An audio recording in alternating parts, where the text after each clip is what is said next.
Hello gamers and welcome to episode 362 of the Super Ultra Podcast Arcade for February 13th, 2022. I'm one of your co-hosts, Daniel Nicholson, and with me is my co-host, Dominic Stallworth. What's going on this week, Dominic? It's snowing out here, man. Yeah, it is. Yeah, I didn't even know it was going to snow. I mean, I remember my mom had called me yesterday and saying, like, is it supposed to snow down there? Because she's away somewhere. Mm-hmm. And I was like, I'll get to that. I was like, I don't know. I said, you can watch the news. I said, I watch the world news, but I didn't know what the weather's going to be. It's been very back and forth because I remember seeing that it was supposed to snow, but then we've also had like borderline 60-degree days, and then they were like, oh yeah, no, the snow's canceled. It's not happening. And then here we are again, and it's actually snowing outside. Yeah, it's been warm these few days. Yeah, it's been great. Which I've been happy with. I mean, because it's like, you know, that's the kind of weather I like. I like it when in the 60s. You know, brisk. That's so perfect. It's perfect. It's not cold. It's not hot. You know. Yeah. Now we're back at being cold again. So it's like, oh god. Anyway. Like I was getting to because my sister, she just went through surgery for a problem with her back. I think like in the neck area. Wow. Something was like she was having some back and shoulder problems. Arms were getting tingly. So she went through surgery and she's good. She went to surgery on Friday. Okay, that's good. My mom was with her and some of my family members too. My dad. I ain't gonna lie. I stayed home because she has an Oculus Quest and I wanted to hold it and play it. Oh, I should go. Wow, now she can't you're use laid it up. Can I stay in the metaverse? Exactly. Because now that she's home, she can't move around like that with that stuff. So I was like, I can hold this for a month then. And so, so that's what it was. Anyway, but yeah, I'm happy she got through the surgery. So everything's good. We'll see how it turned out, you know, as these weeks go on. Today is, as we're recording, today is Super Bowl Sunday. I guess I'll make my prediction right now that the Los Angeles Rams will win the game. And so... Good call. Yeah, and that team won. They did a good job. The quarterback threw that ball, and that guy ran that ball, and somebody scored. Can't believe they made that play. Yeah. It was interesting. I can't believe those truckers, they helped disrupt it though, Daniel. It started late because those truckers, they protested out there. It's like, I don't know. What I saw on CNN is that they think it's more wishful thinking on people's part that something will happen, that something will actually happen. Where is the Super Bowl actually taking place? LA. Oh, okay. And you know, he's right, because I kind of do wish something would happen like that. Honestly, I kind of do. I don't know why. Because I mean, I don't really keep care. It interesting. Because it's not that important. Super's not important, and what the truckers are trying to do, hey, it is. So I was like, yeah, go ahead and disrupt it. You can go right ahead. My team not playing in it. I don't give a damn. Wait a second. It's happening in LA, and the Rams are in there. This is a setup, Dominic. Just like Buccaneers, you know, Tampa Bay. Yeah, last year. Setup. It might be. Daniel, I wouldn't be surprised. I don't know if they're going to win, but it's a setup. They're definitely home. So, yep, the Rams are home. Even though, technically, like with the Rams and the Chargers, it always seems like they have more of the other fans in their stadiums than them. LA, well, I think LA are more Rams fans, definitely than Chargers fans. But because in Chargers games, it'd be loud for the other team every time. Like, they love the Raiders. And that's why I always thought, like, man, Raiders should have went to L.A. But I think it's also a smart move at the same time. They put Raiders in Vegas because Raiders is actually a more famous franchise than both those teams. So Raider fans will travel to Las Vegas to watch the Raiders. While if you had put Chargers in Vegas or Rams in Vegas, how many people would travel, there compared to Raiders fans? I guess if you think it that way, it sounds like, you can do that. But as a fan of sports, I'm like, I don't feel right watching a Chargers game and I'm hearing the other team louder. Like Like their away fans are louder than the home fans. It's like it's fucking crazy. It's sad. I kind of wish San Diego would have stayed in San Diego. Anyway, most likely be watching the game. I mean, unless it's a blowout. I don't know. For some reason, I'm not into it as much. I mean, I'm more into it now that I know Tom Brady's not playing in it. And I'm happy with that. So I probably, I'll watch the game. But I mean, I might not because of this Oculus Quest I got that I'm really into playing right now. Oh man, are they doing like can you watch it from the sideline in the Oculus thing at all? I didn't see anything with that. Okay. I didn't see no advertisements in the Oculus for that. I seen more of basketball. I don't know about this year's All-Star game, but I know they have an event on Monday with the basketball game saying, hey, you can watch this Oculus Rift from blah, blah, blah, and something like that. But I ain't seen nothing about the Super Bowl. I wish. That's what I was hoping too. It was like, come on, man, be something where I can at least look at the game or something like that. Yeah, because I know watching like the basketball games when I was trying it out on the Rift, like even at that low resolution, like it was a cool experience to have. And I think with that Quest too, it would actually be an enjoyable experience to watch the game that way. Yeah, it would. I really like it. All right, so we got the football. Basketball was the trade deadline had come and gone, so it was some big trades that happened. Like my Wizards team got rid of quite a few players because the Wizards have been not doing good. They start out great, but now haven't been doing good. So they got rid of Montrezl Harrell, one of the Holidays, Aaron Holiday, and who else? Dimwitty. So 2 guards, a center. Did they get rid of anybody else? Maybe they did. I just can't remember. But I know those are the big ones. And they picked up Ish Smith, Porzingis. Ish Smith, we had him. He was our guard last year, so he's back on the team. And actually, I wonder how happy he is because he was on a team that was like playoff, like going to the playoffs, Charlotte, and now he's back on the Wizards, which I don't think they're going to the playoffs this year. So it's like, darn, he goes back to the Wizards, but when they suck. And then you have Porzingis, who was on the Mavericks, but I think he hasn't panned out to the way they want him to.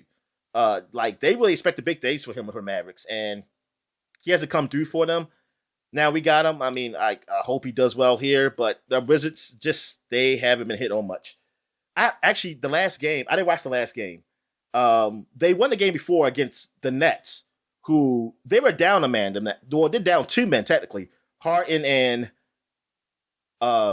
what's his name? Durant were out. Now the reason why Harden is out, well, he says he's hurt, but there was a trade that happened. That was the biggest trade. Ben Simmons is finally leaving the 76ers and going to the Nets. Okay. And Harden is going to the Sixers. Oh. So you also have Sixers also gave up Seth Curry, the younger Curry brother, and they gave up, I think, some picks too. Oh, and Andre Drummond. They gave up a lot for Harden. I feel like that's won that trade. We'll see. But I'm thinking they give up a little too much for Harden. But they got rid of Ben Simmons, so that's good for them. But Ben Simmons, I mean, before all that stuff that happened last year in the playoffs with him really not coming through, he is a good basketball player. He's just not your typical point guard. He's not a shooter, which is, like in today's NBA, it's kind of weird not to be a shooter. But he's a great defender, and he can pass. He's a good playmaker. So, thing is, he's on a team where you have 2 guys, Durant and Kyrie, who do want the ball. So, for him not being a shooter is probably not a bad thing on that team.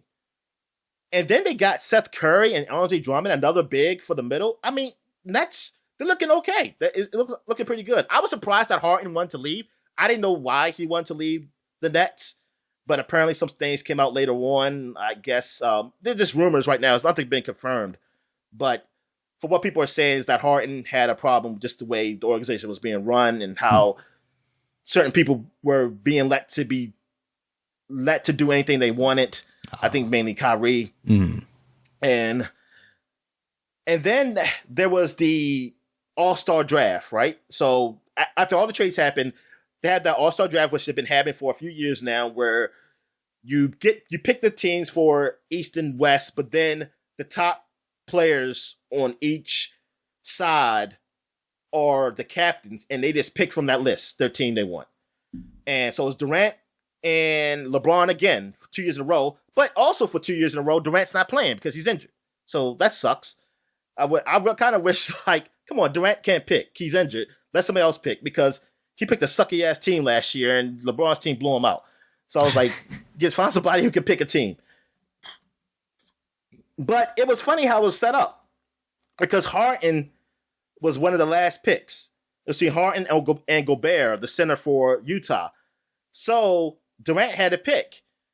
And so he said, I need some size, so I'm going to go with Gobert. And everybody was laughing. This is doing a TNT broadcast. Everybody was laughing. Even LeBron, you can see LeBron try to hide behind his clipboard laughing, because they know he's not picking Harden because he left his team. He left his team and stuff, and he had some problems with him. And which is, so it was like hilarious. Like, oh man, he said he's making up something. But thing is, Durant had a straight face. Like, he didn't laugh or nothing. He really just said, like, I need some sides down the middle, so I'm gonna go with Gobert and pick Gobert. And then LeBron had asked, is Harden even playing? Because he's injured. Because that means technically he's been injured for some days. And then Charles said, nah, he got traded, so he's not injured no more. He got get off the team, so he's not injured no more. Which is, that's how it is now. Like NBA, some players, they be doing like saying they're injured or they don't feel well, and there ain't nothing wrong with them. Like kind of like Ben Simmons. Ben Simmons been saying mental health. Mm-hmm. Now, if Ben Simmons come out and just play for the Nets, then like that ain't mental health. His mental health was just like he didn't want to play for the Sixers. Just like Harden. Hey, Harden's not really injured. He was just pissed off with the Nets. It's funny how these players are getting away with things of this nature. It's like, good God. That's it. But whatever. It's today's NBA. But my Wizards, they suck. So I'm like, I don't even know. Like, I would say, damn it, I had so high hopes beginning this year, and now I'm just like, so I just got no team. Like, I got the sucky ass Commanders, the sucky ass Wizards, and it's gonna be soon the sucky ass Orioles. If baseball even happens, I don't even know what's gonna happen because they are in a lockout. But you know what? They're gonna be great Orioles on my video game. Exactly. When I get to play them. So that's all that matters. All right. Any wrestling news, man? Nothing I want to talk about. Okay. I'm trying to think anything else in the NFL happened big. I mean, it's still some of the racial stuff, but I'll deal with that when it gets done. All right. So what else we got here? I guess we move on to what we're watching. You can go through yours, I guess. Now I didn't watch Peacemaker or the Boba Fett. I haven't finished the Boba Fett. So, like, how did you like? This is the season finale. How did you like it? I liked it a lot. I think the end of the season, since they, reintroduced Mando, I think they've definitely picked up the pace of it a bit. By the end of it, I'm definitely like, at the beginning, it was kind of like, this isn't the Boba Fett that we wanted or expected him to be.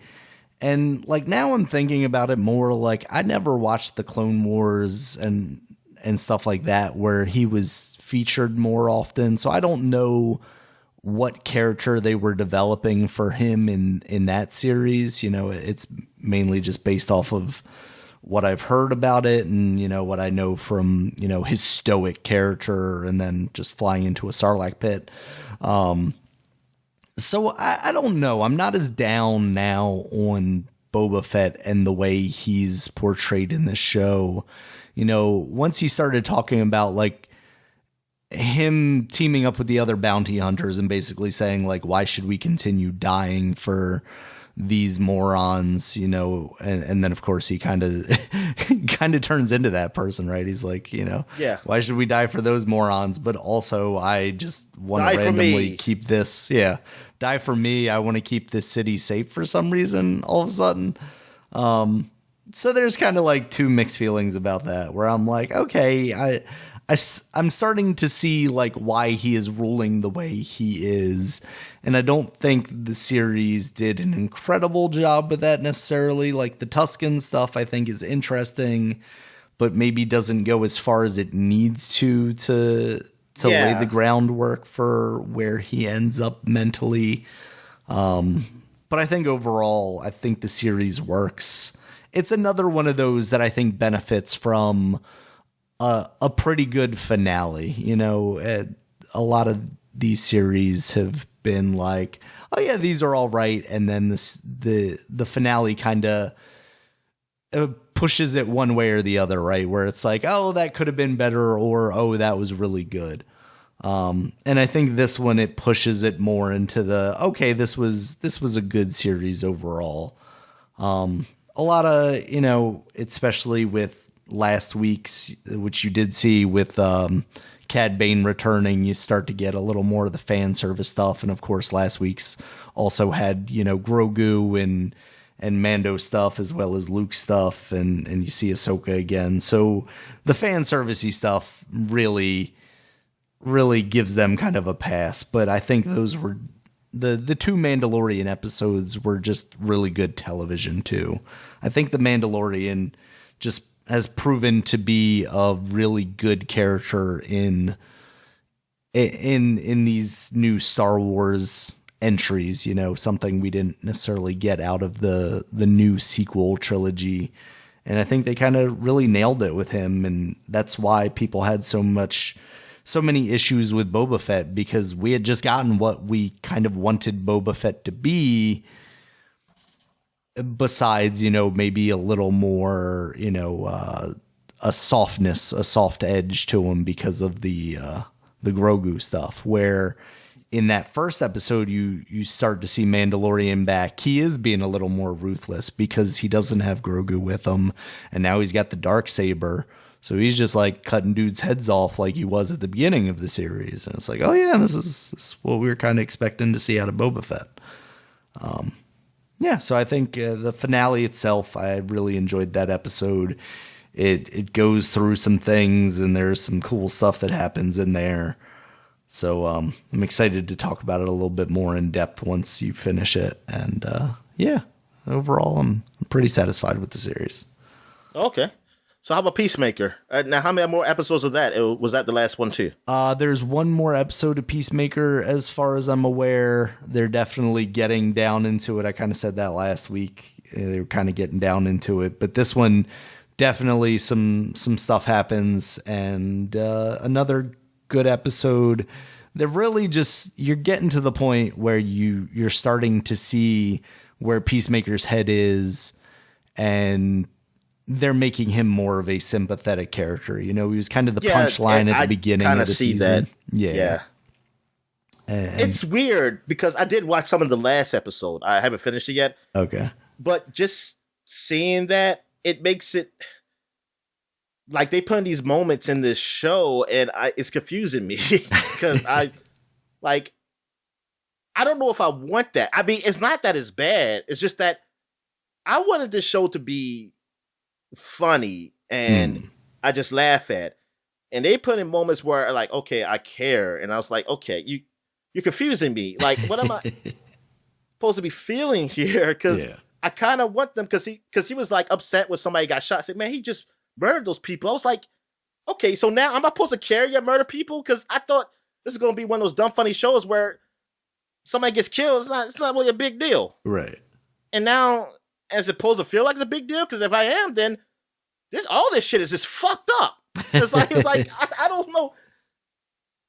Yeah, and then it makes me mad because it's like, wait a minute, you're the guy who killed Rick Flag, who I did like. So I don't know. You can't find no redemption. Fuck you. That's really what it is. Like, fuck you and your redemption. I do wonder if they play into that at all, because you haven't really seen it to this point of like him coming to terms with that, you know, with him murdering Rick Flag and almost, you know, killing Ratcatcher too, you know, coming to terms with that and going like, oh shit, like I was really in the wrong here. Yeah. Because now he doesn't even go by his creed of killing like women, men, and children for the sake of this country or just something peace. Like that. Yeah, it's like peace at any. Yeah, I just say that. It's like what? So okay. I was kind of hoping that y'all go the little more funny route. I mean, it's not. That's the thing. It's not that it's bad. It's just it changes. I have to change how I look at the show, and I need to know what kind of show this is so I can know What am I supposed to feel? Am I supposed to feel like, oh, because I laughed when that guy shot that guy. When the guy was like, oh, I don't want to die. He's like, I don't want to die. He was just repeating what he said and stuff. I was laughing. But then when the guy was complaining, oh man, he shot this guy, killed Bless. Oh my God, was that supposed to be a moment of like, damn, this is fucked up? Because I didn't feel it at the time. Right. But I did like when, for the previous episode that, the episode 2 weeks ago, because I didn't see the last one, just for people to know, how when the guy was describing who killed those people, when he was lying to them about who killed those cops, he said a guy in a fedora. Yeah. And he ran away. He was yelling, grumble, grumble, grumble. I didn't know what he was talking about. I didn't either. Yeah, I was like, what the fuck is guy? Then the guy said, I think the guy was describing the hamburger. I said, oh my God. Yeah. That was hilarious. I was listening to it, I was like, what is he talking about? My wife's like, I think he's talking about the Hamburglar. And then they said, I think he was talking about the Hamburglar. Rabble. I mean, so far I'm still enjoying it. What I've seen, I'm still enjoying it. I still like Eagly. Eagly is still a funny bird. Yeah. So you watch anything else? Yeah, I also started watching the Star Wars Visions, the anime Star Wars kind of mini episodes. Each of them seems to be about like 14 minutes. I watched the first, I think, 3. The first one's like The Duel, and it's like kind of a Kurosawa samurai film, and that's really neat. Like they have these groups of basically former stormtroopers come into this kind of old Japanese looking village and try and take over, and they're led by a female Sith, and there's kind of this wandering traveler coming through the town, and he gets into a fight with that woman, and they kind of have this really cool cinematic fight. That episode's really good. The second one is fun. It's about like this band, and one of the members is like part of the Hutt legacy, and there are people trying to hunt them down and get them. That was fun. And then the third one is about like these twin like Sith lords, like force wielders. And that's really interesting. That one's more like action-packed, fast-paced anime Dragon Ball Z style fighting kind of stuff. So far, they're really interesting. The fact that they're 14 minutes, they're easily digestible. So, yeah, it's pretty cool so far. All right, cool. Yeah, I might check that out then. All right, so I watched the latest South Park that it dealt with the weed business again, ran integrity weed, but it dealt with weed business as in like how whites have really taken over. Since the weed business has been like legalized, it's been mostly a white thing, and people have seen how the discrepancy of like people of color have not been able to really get in on it, even though they're the ones who were really, just like being arrested for it, right? Mostly. And now they can't even get into the business of it because of just being locked out of just be business in general, So now in the South Park, they're saying that like people are not coming to these white owned businesses as much because they're looking for more people of color. And so Randy was like, oh, he got to get a black person to come in. So that's where he goes after Token's family. So it deals with that. I don't know too much detail of it, but it really deals with him trying to get Token's father to work with him.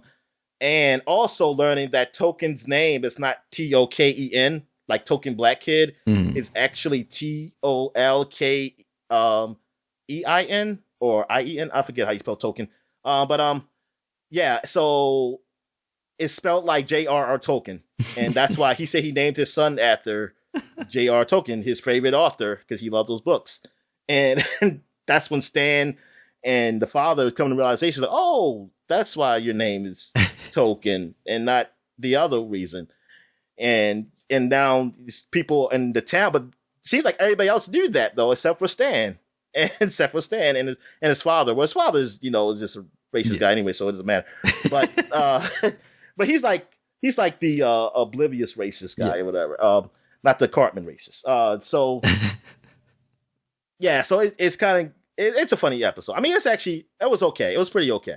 I would love if from now on, like all the closed captionings, all the merch, everything related to Tolkien is now Tolkien. Yeah. Also, they changed the black guy's voice. Now, the father's voice for the show. Now, I don't know, was Rich McCaw still was he doing Tolkien? Was Matt doing Tolkien too? I don't know if he was doing his voice, but you can tell he was doing the father's voice because he sounded like other people I heard of. But at the end of the show, he changed his voice, and you could tell it was a black man talking for him now, and that was funny too because you'll see the reason behind it why that happened, and yeah, I find that pretty interesting because I was thinking too while I was hearing Tolkien's father talk, I was like, you know what? How all these other cartoons are saying that they're going to get black people to talk for the actual characters. Mm-hmm. South Park doesn't seem like they've done that, and right. I guess they did. I guess they're doing it now. But yeah, it was a pretty good show. But yeah, like you said, like they're going to change all his merchandise to that. I like the fact that I'm looking at the South Park like wiki now, and everything is referring to him as Tolkien. Oh man! Like they've already jumped on that real quick. Yeah, that's good. Tolkien Black, formerly known as Token Black. Yeah, and Token Williams. When was it Token Williams? And how Stan really pronounces it, like you hear "Hey Tolkien," like so he knows that he's saying the right way. That's funny. All right, so I guess we get to what we're playing. So you can go ahead. You can start because I got quite a few shit to talk about. Yeah, I've just been playing more Chicory. I got through to the second boss now. It was initially like after I finished playing last week, I kind of stopped because I got stuck where I was. And then when I picked it up this past week, I was able to figure out where I was going. They have a nice like hint system in there where there are phone booths around and you can call home to your mom and she'll kind of give you a general idea of where you need to go next. And then if you're like still having trouble, you can also talk to your dad and he'll give you like a more in-depth idea of where you're supposed to be going. This second kind of dungeon, if you will, is a little more puzzle focused too. And I like that because you're using your paintbrush to kind of unveil messages on the floor. And it's actually really funny because they're like these very like stoic messages about like, you must do this. The wanderer must choose this path to do this and that. And then like somebody just has it scratched out and writes butts. And that is, so there's somebody like they came in and vandalized this place and replaced words with butts. And then there's like secret messages under that are like, this isn't funny. You're stop vandalizing. So yeah, it's very cutesy still, obviously. Yeah, I like it a lot. They're giving me like more pattern, like paintbrush patterns and stuff too. So I'm finding it fun actually using those because I'll like paint an area and then I'll go back over with the pattern to give it like kind of a texture feel to it. And you'll see if you have the video in there in the podcast, you'll see that I like some of the places I'll just rush through and I'll spread some color around. Mostly that's because if you look at it on the map, it actually shows you the way you colored it. So it's a good way to kind of track where you've been in the world already. So I'll at least like add a splash of color here or there because very early on I was just kind of running through and maybe not adding any color to the area because I was just passing through. But then I was like, oh, I can actually kind of track the way I'm going, and if I put a certain color somewhere, I'll realize that, oh, this is kind of a dead end for me right now. So it's like an idea of where to come back to if I get a new power or something. So yeah, I'm liking it a lot still. I'm having a good time. Oh, that's cool, man. Yeah, that sounds pretty cool. Yeah. I don't know. I hope I can check it out. You got a lot going on right now. Yeah. All right. So I'm going to get through some of the games I played. Okay, Scarlet Nexus. I finished the boys story, so now I'm going through the girls. And it's interesting how you're doing it from a new perspective. Like I said, it's not just you switching characters and doing the same things. You are actually like, because it's just the story, based on the story, is like this character was somewhere else at this time as this character is doing this. So you're seeing what was happening or how they meet up at certain points in the game too. So it's still like playing a new game, I mean, like a somewhat of a new game. So it's like it's all together. So I think that's pretty cool. And it's going to be a lot faster because it's like a new game plus for me. So I'm stronger and I'm just killing enemies a whole lot faster going through it. So that's good too. So I don't have to spend too much time more in this game. Also, I've been playing a lot more Halo early in the week anyway. I still going around the map collecting stuff, but I did some of the main story, but I finally got it to the point where I can get a Wasp, which is like the human helicopter plane. And so I can get that to come at the my base now. I can just call it on, like I call vehicles in, I can call that in. So now I can get to places faster. Because some places I just have a hard time trying to figure out how to get some of the collectibles.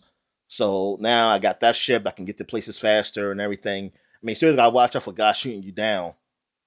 Because they got these weapons now, like it's like a shock type of weapon, which shuts down all your controls and you'll just fall to the ground. So you really have to watch out for those. But yeah, I'm just like, good. Because I was waiting for like when I'm going to get like a plane or a Banshee where I can just call upon it. Well, I think you only can call it the human weapons. Human weapons and actually, yeah, I think it is just human weapons and human vehicles. I'm trying to think. Can I get enemy weapons? Yes, yeah. Oh, yo, I can call enemy weapons, but I can't call enemy vehicles. So I guess I don't know. I was hoping that because I want to get I'd rather have a Banshee. The Banshee is well. Here it is. The Wasp is actually a little easier because it hovers instead of just flies. While the Banshee, it's more you can't hover, right. But it's faster though. So sometimes I want to get to places a lot faster. I would rather have a Wasp, but not Wasp, a Banshee. All right, so another game I'll try one on the new games, which is Sifu, which is that fighting action game, like the what is it? Is it Japanese or Chinese? I think it's Chinese. I think it's Chinese, yeah. Yeah, I think it's Chinese. Okay. Yes, Kung Fu. I think you're doing Kung Fu. All right. So, yeah, you play as this. Well, you start out actually playing as the enemy but it's going to the story. This guy, I think a former student goes and kill his master, and you're the master's, I don't know, son, I believe, or grandson, one or the other. So now you're getting revenge. So you're older. And thing is, every time you die, you get older. And I don't know what, I guess, I don't know what age it is when you get it to be like, oh, the game is over. Like you can't. I think it's like 70 something. Because I watched a little bit of this on Twitch streams last week when it came out. All right. So I think so far I played, I'm at 25. Okay. So you start off at 20. So it's like a fighting. It's like an action game, 3D, and you really have to block. You got some punch buttons, kick buttons, but you get special moves where you have to do some counters and dodging and everything, and you get combos as you goes up, and the combos equal to getting experience, so you can unlock different moves. You can pick up weapons that can do things too. I mean, I'm enjoying it. I'm having fun with it. It's kind of I kind of get lost in like what to block and everything because some things I can't block or blocking and dodging I mess up on. But it's an enjoyable experience. It's all right, and it's not as straightforward as I thought. Because you can get to the level, but there's things you can miss out on collecting because you do have this board at your base where you're home, where like you have all the enemies you're going after for revenge, like the top people who were there at your father's killing. So they're all in different places. So you got like, how people set up a board like, hey, this is this guy and this is where his area is and where he works at and where you have to go through just to get to him. Got the red strings and whatnot on it. Yeah. Well, not red strings, but the marker. I think a marker he uses for basically in place of that. But so there's other things you could collect too while you're there, like evidence and learning about their base, which I didn't collect because I was wondering, like, I got some keys to a place, but then the way I was going, I just went and fought the boss. I was like, hey, I didn't need to use those keys. And then I saw like, oh, I could have went back and opened that door and it would have unlocked something. So there's some things to look around to do. So it's not totally straightforward. It's a little open, but if you just want to go straight through to the boss, you can just do that too. Because I went through one level, I think real quick. I was like, man, this actually wasn't that long, but I got to the boss pretty quickly. But I also skipped a lot of stuff too on the way. So and you can go back. I think you can go back, and I haven't done that though. I'm curious if it's like you can go back and the enemies are still there, or they're not there if you defeated them already. I'm hoping it's that because like after you beat the boss, or after I beat the boss. I think I don't know about going back to the location, but I know like the idea is you want to replay the levels because let's say for instance you beat level 1 at age 50. You're always going to start level 2 at age 50 until you beat level 1 again at age 20 or 25 or whatever like that. And then there's also, from what I've heard, kind of a grinding aspect to it because you can get upgrades, but if you buy like the same upgrade like 5 or 6 times, then it becomes a permanent kind of upgrade. So it sounds like there's kind of, that. Hold on. I don't get it. Like you said, at level 50 at level 2. What do you mean? Like age 50. Sorry. Like age 50 or age 20. So like the level wise, I mean like the level that the boss character is on, right? Okay. And if you beat, maybe I'm wrong about like the aspect of it. I didn't really see much outside of the actual levels, like the base stuff or anything. But they're like kind of linear levels, right? Yeah.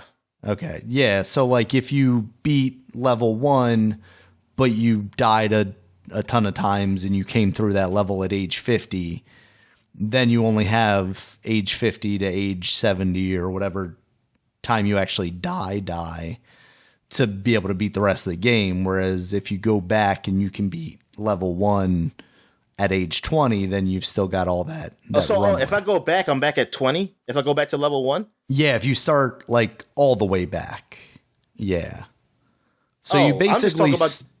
I'm just talking about going back just so I can get the extra stuff. Right. Yeah, I'm not sure about that aspect of it. Oh, okay. Yeah, that's what I'm talking about. Yeah, I know you start the game. Yeah, you can after you die. I just didn't know what age you died. Like what age it's over. Yeah. Like it's totally ends. Yeah, but I think when you revisit like a level, you start at whatever the youngest age that you beat that level at. Oh, okay. All right. Or came into that level at, I guess. Now, I want to know, as you get older, do you get slower? Yeah, so as you get older, you get slower, but you deal more damage. Okay. Yeah. All right, because like I said, I'm only at 25, so it's not. I don't see that much difference in 20. I was curious. Like, it's got to be something to you just dying. Like, you don't just get like, oh, I'm 70 years old and I'm still fighting like I'm 20. Are you feeling about like the difficulty level of it? I've heard some people say it's like really hard. It is hard. Okay, but that's why I got a trainer. Okay. That was going to be my next question: is have you tried it with cheats on and stuff? Yeah, I mean later on I did. Because I was dying quite a few times. When I got 25, I just stopped. Gotcha. I said I'm gonna turn trainer on. I'm gonna be a young man when I beat this game. But it's still fun with the trainer on, right? It's like not like the getting your ass kicked or like trying to avoid these moves necessarily. Well, best part. There is one where it's like you don't get touched, but there is one where you have infinite health, but you can get punched. So I usually use that one so I can still block and knocked do down counters. and get the effect of it. Yeah, gotcha. Okay, but I think I want to. I'm going to try to get turn it off, and so I can get to a certain age because I want to see how it feels to be like 45 or something and fighting. Definitely seems like a cool thing. Yeah, it's all right, but yeah, it is. Well, it seems tough now. I mean, I don't know. Maybe you get better at it. I mean, I was getting a little bit better at it as I kept playing. like with the counters. But then you got enemies that you can't just counter normally. You got to do a dodge or something, and then you get like a whole bunch of enemies around. It gets it definitely gets a little challenging. It's not totally like, this isn't like Batman or anything, like the combo system in Batman or Spider-Man. It's different. All right, so what I'm at? Oh, Before the Storm, the Life is Strange. I did play the remastered of that. I never played the original version, so I can't really describe like, how much better this looks or anything. Mm-hmm. So I just played a little bit of that just to get a feel for it, just because I'm still at a part, like I'm trying to find a game to really just carry me on. Mm-hmm. So I was trying to get a feel for this, and I'm gonna get through it, but I can still wait. But I'm at the beginning section where you play as not Chloe, but Chloe is her name, right? Yeah. Yeah. The other girl's Alex. Yeah. Well, she has brown hair. When she has brown hair, she looks like Alex to me. Oh, really? Like, I was very confused. I was like, oh my God, am I playing Alex? I thought she wasn't in this game. And I was like, oh, this is Chloe. She just didn't have dye her hair yet. And yeah, I was like, it looks weird. So you're trying to get into this, like, see this band out in the woods in this old warehouse or something like that. And because you're underage, so you're trying to get in. I'm trying to figure out how to get in. Then I finally get in, and you get all these choices and stuff like that. Like, she's just a rebellious teen, basically. So that's how I'm playing it. Because like anything, if I can steal something, I'm stealing. Because I'm like, hey, this seems like something she would do. I'm not going to play nice. Yeah, I'm just going through that. It's a Life is Strange game. So, like I said, I haven't really played that much of it. So to really say one way or the other how it is. Mm-hmm. But this is going to be one that's different because this is the first one I played where I don't have any powers. Right. So that should be interesting. And I don't think I met that girl yet. Okay. I did meet a girl, but I don't know if that was her. The girl she was talking about. Because she did know this person. Like she said it was a popular girl at school. But I don't know if that was her or not. Because I forgot what that girl named. The girl she was I can't remember it. But yeah, that's that game. And that's it for just the basic normal games I played. Now I've been messing with the Oculus Quest this weekend so far. And I played some Beat Saber. Just the basic game, and then I got some other songs too. So, like the other songs, I did play like to Linkin Park. I forgot the song, but I know the song because I had the album. Mm-hmm. But I'm not a guy who remembers song names. I've never been that guy. Same, so, yeah. But it was the number 2. It was the number 2 on the Linkin Park the year that Transformers movie came out. So the first one, and then I played an Imagine Dragons song. I think it's called Warrior or something like that. I played that one. Okay, that was cool. Do they have the one from Arcane in there yet? Nah, that one's. I think it's too new. I forgot what year that one came out. I don't know when this the Imagine Dragons one came out for Beat Saber. Like what year? Yeah, that pack came out for a while ago, I think. Oh, well, then the Arcane one. Yeah, I think the Arcane song is newer, right? I mean, I don't know what year that is, but it's got to be newer than that. So, yeah, because I was looking for that one. And I said, oh, they don't have it. I some other tracks up there. I'm trying to think. I did see like a Kendrick Lamar song. Oh, really? But it's not like an album. I think it's a mixture of like rap and R&B type of songs. I know Timberland has a album, some of his songs up there, cool. Or like people who he's been with. I don't have the Billie Eilish one, the one for the commercial. I kind of want that. That's where because I thought I had heard something about her being in there, but yeah, now I'm remembering there's a whole friggin' commercial for her. Yeah, exactly. And that's how I was thinking. It was like, oh, this is with the game. They said, no, you gotta buy it. I said, oh, I thought the way there was a commercial, I was like, oh, this is probably one of the free tracks in the game. Yeah. And it wasn't. I said, oh, you bastards. Now I'm looking at it like, yeah, I'd like to go back to that because it was fun when like the music was just fun, but I think there's an added level of, hey, I also like this song that I think would be really nice in that game. Yeah, exactly. And then I like that the stage, I know the Linkin Park one looks like, you see like the Linkin Park sign, it looks different than your normal stages. Cool. Yeah, and so does Imagine Dragons, though I didn't really see anything, because I saw the symbol of Linkin Park on the floor part or something. So I didn't really notice that in Imagine Dragons though. What else did I play? I played some Supernatural, which is a exercise game. You pay a monthly fee, and it's a subscription fee to this kind of thing. My sister was actually paying for it because she said she wanted to do this, and hey, it's cheaper than gym membership. Yeah, and something like that. So that's cool. And plus, but her school has a gym, so say she really wanted to go to the gym, she could always go there, and they have a Peloton bike, and she uses that. Oh wow, and everything. Okay. So I don't know. I'll say it's like she's fucking bragging. So shut up. It's fine. The company's going under anyway. Oh, it is. Yeah, apparently they had like a huge thing of layoffs not that long ago, and now there's a lot of talk that that company might be going. They didn't bring that shit down then for us, people like me, to get it. Damn it. You know why? Because they just make it so you can just fucking get a stationary bike and put an iPad on the front of it or something. Well, shit. Look, go to Walmart. When I'm looking at Walmart and looking at the off-brand ones, I'm like, so what's Peloton? Like, why can't I just get this one? Right. I was like, this is a whole lot less than me. Because the people in the videos aren't as hot as the Peloton ones, Dominic. That's why. Yeah, I guess so. Well, I know in that Supernatural one, man, I don't know if that lady's to height, but she is small. I'm just a big dude, because I was like, Jesus Christ. I was like, you are very tiny. Yeah. And it's like, but you are built tiny. She's like built and tiny. But I don't know if it's to scale, though. That's what I'm thinking. It's like, is this to scale? Because I feel like if I seen her, she looks a little too small. But anyway, it has a lot of the games that I played were very similar to Beat Saber.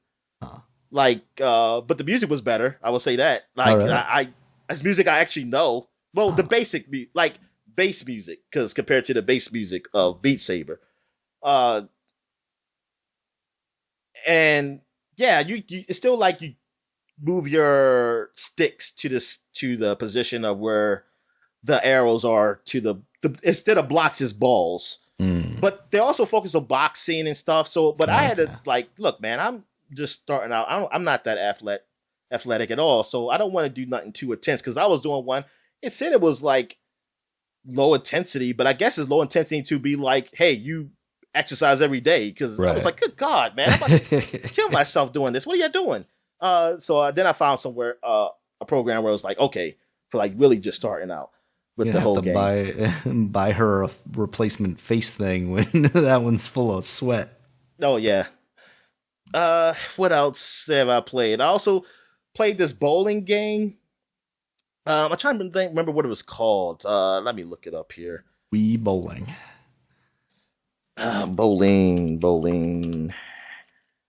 Bowling Oculus. I just want a Wii emulator in the Oculus, so you can have Wii games, but with actual good motion controls.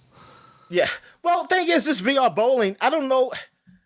I think I want those motion controls for the Wii because it seemed like it's easier. Oh, yeah. Because they want you to be a professional. Now, I recorded some videos now, because now I got to see if I can, upload them to my computer so I can post it for the podcast video.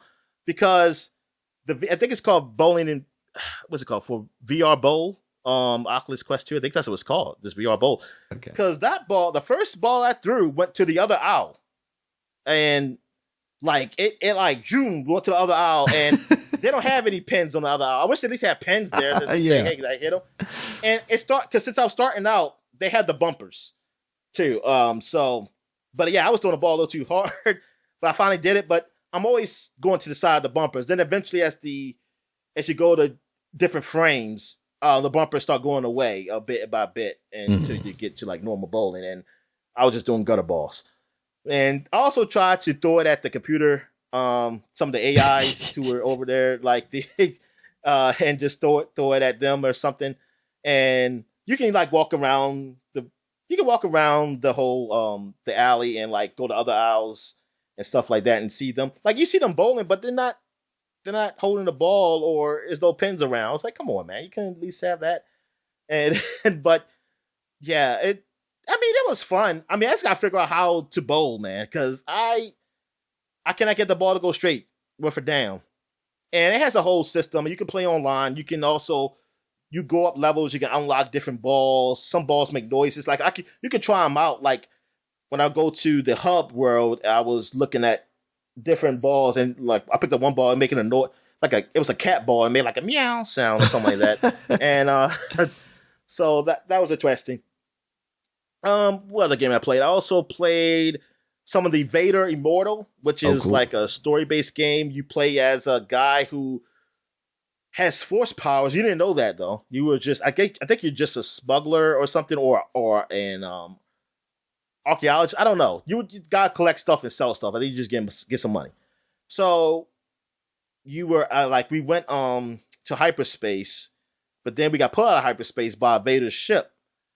And then you get put on the ship, and like the stormtroopers board your ship, and then like this general comes. He looks scary looking, got this like kind of half robot face and shit. I was like, damn, man, he looks a little scary. Like it's just funny because he's taller than me, but he's like slimmer. It's like a weird look. Mm-hmm. But then they knock your droid out, your droid partner out, and then they knock you out. And then you wake up in like the interrogation room, but you're not on the interrogation board thing like they usually have.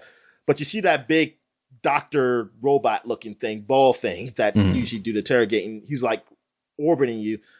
But then that guy comes back, that general or whatever, and they say, "Oh, Vader wants to see you," or something like that. And then you see Vader comes in, and like it is so menacing seeing him just come. Like Vader is tall, man, and like and he is big, and I was like, "Holy shit!"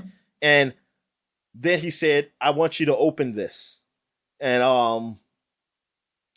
I did it, and it said, "This is the one I want," because I think it's one of those Jedi cube things, those hologram, okay. The holocron cubes or whatever. Yes, and I was like, "Oh, I got force powers." So then we figured out a way to escape, and we got to a part where I found a lightsaber, and then it's like a training thing with the lightsaber, and that was cool. I actually had fun with that. And then I kind of stopped playing after that. I hope it saves because I don't want to do it all over again. I just did not. I was hungry, so I wanted to say, hell, I hope it saves at some. What was like checkpoints or something. But also climbing because you had to climb up places. That was so weird to do. Like try to grab something and pull up and grab this and climb the ladders. Uh-huh. And then like he was on the edge. You're in Mustafar. So like I was on the outside on the edge. You could kind of look over and say, "Oh my God, this looks scary." Like I'm on the edge of somewhere. And it's so funny because when I took my goggles off, it's just like, oh, I'm so turned around. Like I didn't realize what I was facing in the house. Like it's like, oh, I'm looking towards the kitchen area. I didn't start that way. It's like I didn't know where I was. And it's like because you're so much into the game. It's like you just don't know where you are. But I do like that they have the barriers, like to know if you're too far. Mm-hmm. You're going too far outside the barrier and comes up. And have you punched anything yet? No, I haven't because every time I get close to the barrier, I kind of slow down. Oh, okay. What else have I played? Now I done some movies and stuff. Like I did Netflix. Netflix is cool. It acts like you're sitting in the living room, a nice log cabin, and you're watching on the big screen. Or you can take it away and just have it just a void and make the screen a whole lot bigger or smaller, whatever you want. But that's it. I didn't notice any other type of menus. Now, if I do, Amazon has different types. Actually, no. You know what? Maybe Amazon don't. Maybe Amazon only has like a movie theater type. But thing is, you're in the movie theater, but you can make the screen bigger and you're still in the movie theater. Mm. Well, see, Netflix, if you don't make the screen bigger, you're not going to be in that freaking cabin anymore. Also, Amazon has some 3D movies. There's shorts. I never know anything like a long movie unless you can buy it. I haven't seen it. Now, Netflix, I didn't see any 3D movies. So I don't know if they even have any. But Amazon has some special ones. Like they even had this one where like won an award. But thing is, I wish they would have told me it'd be better to to stand up watching it because I was just sitting down and a lot of stuff was happening behind me. I had to turn my freaking head around and everything. It's kind of uncomfortable because I'm on a sofa. I was like, oh, it's probably better for me to be in this either a swivel chair or and standing up. Yeah. So I was like, I do have a swivel chair, but that's upstairs in my room, so I would have to bring it. Well, I guess I can just watch in my room because since I'm just sitting down. Mm-hmm. Also, there's other apps. You have Big Screen and Skybox. Big Screen is a app where you can watch movies they have, and they have 3D movies, like little 3D. I saw like Transformers and I forgot what other movies. So that's the one that's really stood out to me. So, and also you can watch in a group. Like you can watch with randos, like random people. Like you can go into like, hey, everybody's watching this classic movie right here. And you can see like their avatars right there. You can like act like you're picking up popcorn and drinks and stuff or throw tomatoes. So you see people throwing tomatoes at the screen. That was kind of fun. Also, you can watch your own movies. Like you can just do your own thing. And they have different settings. Like they have a setting like a movie theater. They have a setting that's like you're at the, what's it called? The drive-through, like the drive-in movies and stuff like that. That's cool. And they have one where like you're in space. Like I was into like this space center that was near Jupiter. And that was kind of freaky because I was like, oh shit, I'm like out in space and watching this. And there's another one where you're just like in a void but it's space too. Like you're just out. And that was cool. Problem is that a lot of videos I have on my computer did not work with the format. I was like, come on, man. Like, you can't be like VLC and just work with everything. Like, Jesus. So I probably have to reformat some of the videos I have to work with theirs. Some videos work, some do. Like some don't. So I probably have to just see what format it has to be to work. Same with Screenbox. Screenbox is kind of the same way as, I said Screenbox. Skybox is kind of the same way as Big Screen in that way. I'm trying to think, I think they have different settings too. I just don't remember them. But I was just trying to see if they could play the videos that I couldn't play on Big Screen. But they're the same thing. I think it's the same formats. Only work with them. Certain ones only work with them. So you just have to figure that out. If you got like videos of different formats. But just see what it is. But it's cool because like being in these videos, this is what I've been talking about, when we first talked about the VR. It's like I said, I want to watch movies in VR, and it's like I'm in the theater, and it looks like I'm watching on a big theater screen. And that's exactly what it looks like. It looks like I'm watching on a bigger screen, because I was watching The Expanse on Amazon Prime. Oh, cool. And I made it like real big. And Expanse, it looks good because you're already in space and everything, so it just really feels like, yeah, I'm in a movie theater, and like, I'm watching like a big screen movie or something, and like that. You can make it, because I even made it like it could be big, almost like the IMAX screen or something like that, or you can make it like a normal movie screen. And then one time, like, I'm leaning back in the sofa, I was like, okay, I guess I hope you can move the screen. Yeah, you can. You can move the screen so it can be looking up. So nice. Like I lay my head back and I'm just looking up at the show. So I was like, man, this is cool. This is what I wanted, and this is great. I gotta find a way I can keep this thing, never get it back to my system. And the wirelessness of it just makes it even better, I assume. Yeah, exactly. That's the thing. See, this is also what I wanted. I wanted to be wireless, so I won't be stuck my PC, because I couldn't do a lot of stuff in my room. I would have to really move shit around. Right. While in my living room, I just moved my table. I moved my table in like this little hallway area so that I have all this space to just be around. Also, I played Thumper, which is a game I loved on the Switch, which is the game where you play as like this beetle ship car, whatever, but I don't know what the hell it is. And you kind of go with the beat of the sound. It's not really music. It's almost like it's music, but it's like a kind of a sound kind of thing. You kind of have to press the button the right time, go around the curves the right time on the track and things of that nature. But now it's in 3D, so it's like you're really in the world, though you still see the beetle ship and it's like in front of you. But it's like now when I see that big boss thing with eyes, it looks scary as shit. Like I was like, oh my God. And like you gotta time your button presses to shoot it back. But it's so fun. it's so immersive, like being in that. I was like, yeah, this is nice. And I got a few other games up there. I got the Walking Dead, the Saints and Sinners one, which everybody seems to really be talking about. Is a great game up there. I got the Robocall. I got the Robo-Recall one. Yeah. Yeah, that's cool. I got the what else I have? I have Sam and Max. Nice. I have it's another one. They have the Psychonauts one on the Oculus Quest. I didn't see it. I mean, I have to look. I didn't see it. I'm thinking it is just a Rift.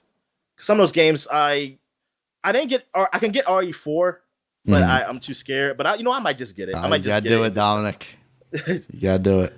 And it's something else. It's other games I got. Hold on. I'm just gonna open this app thing real quick. See what I have.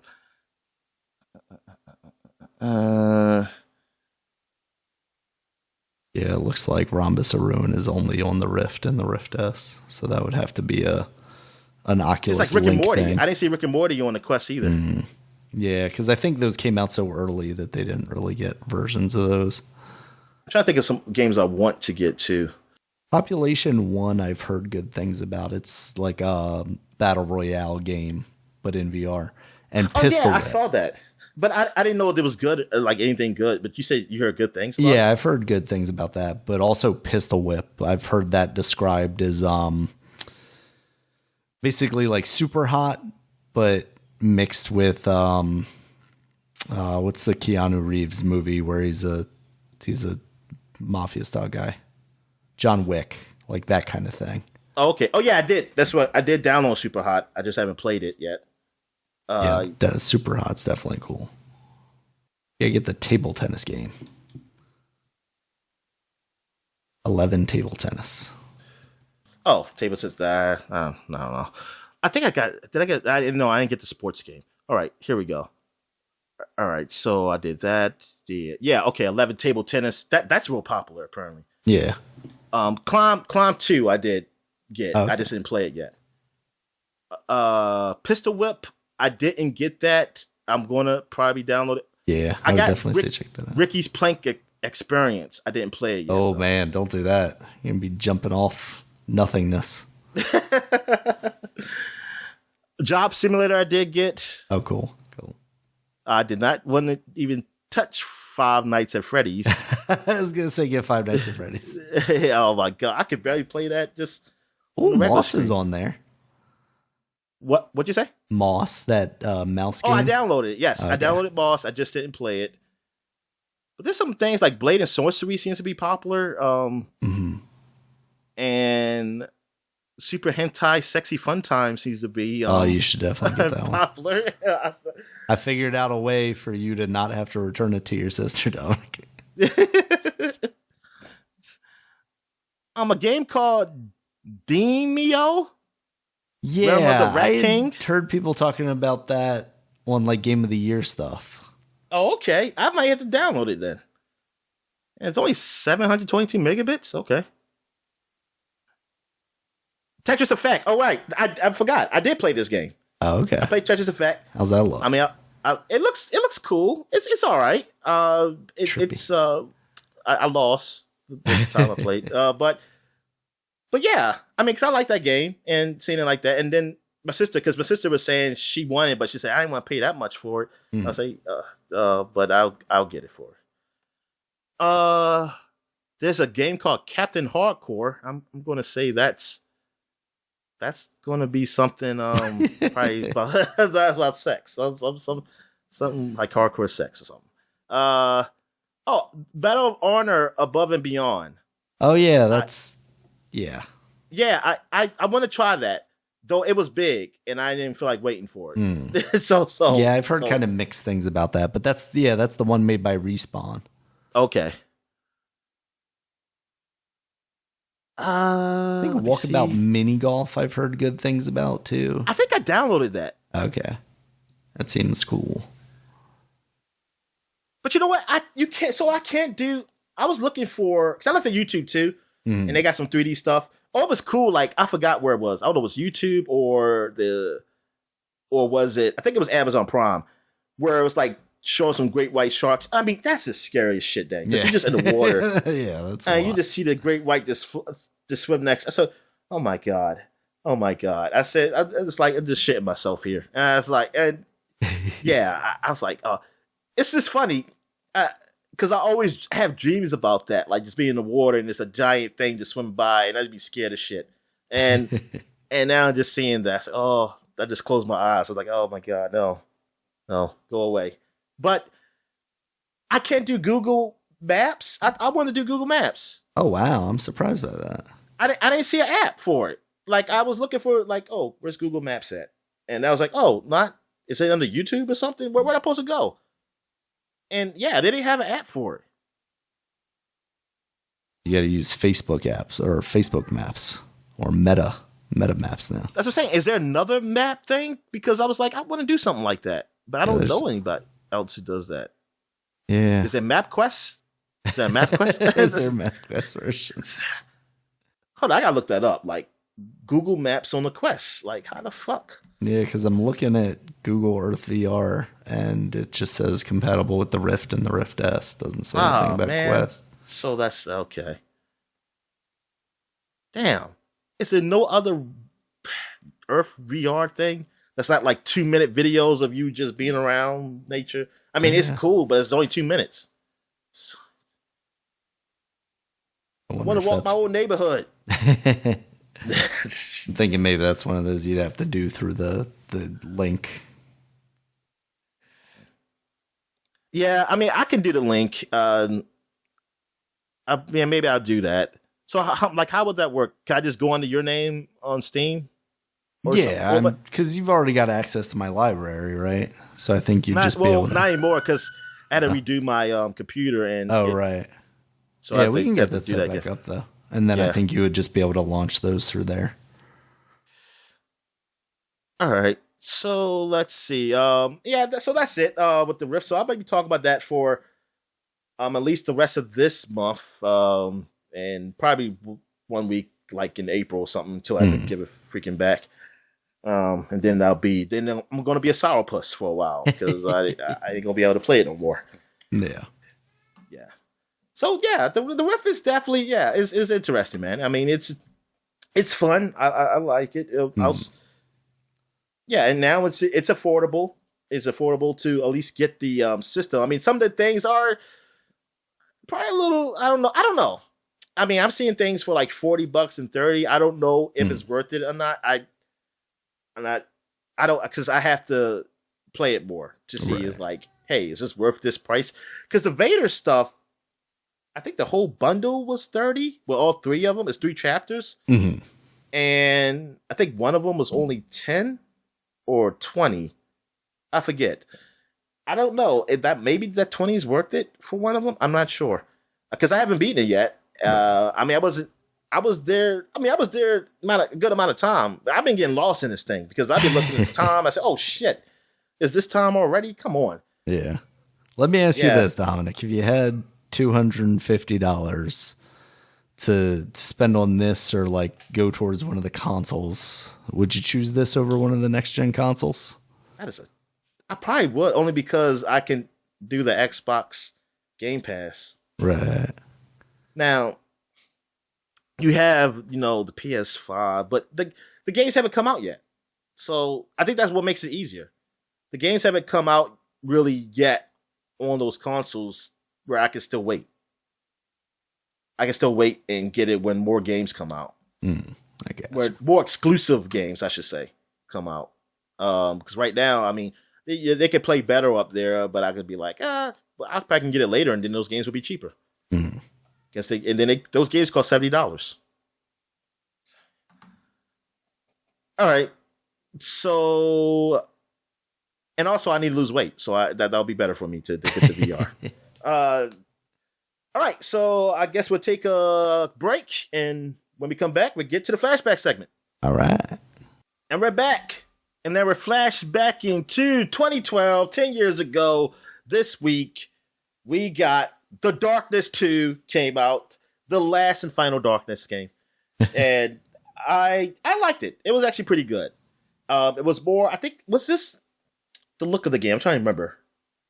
did this have more of a shell shadiness to it? Yeah, I think that was the one where they went like more comic booky than the first one, right? Yeah. And now you're basically one of the top guys in the mob, and something goes wrong, and then you go the darkness. You start using your darkness powers. I forgot how it ended. Kill your girlfriend or something.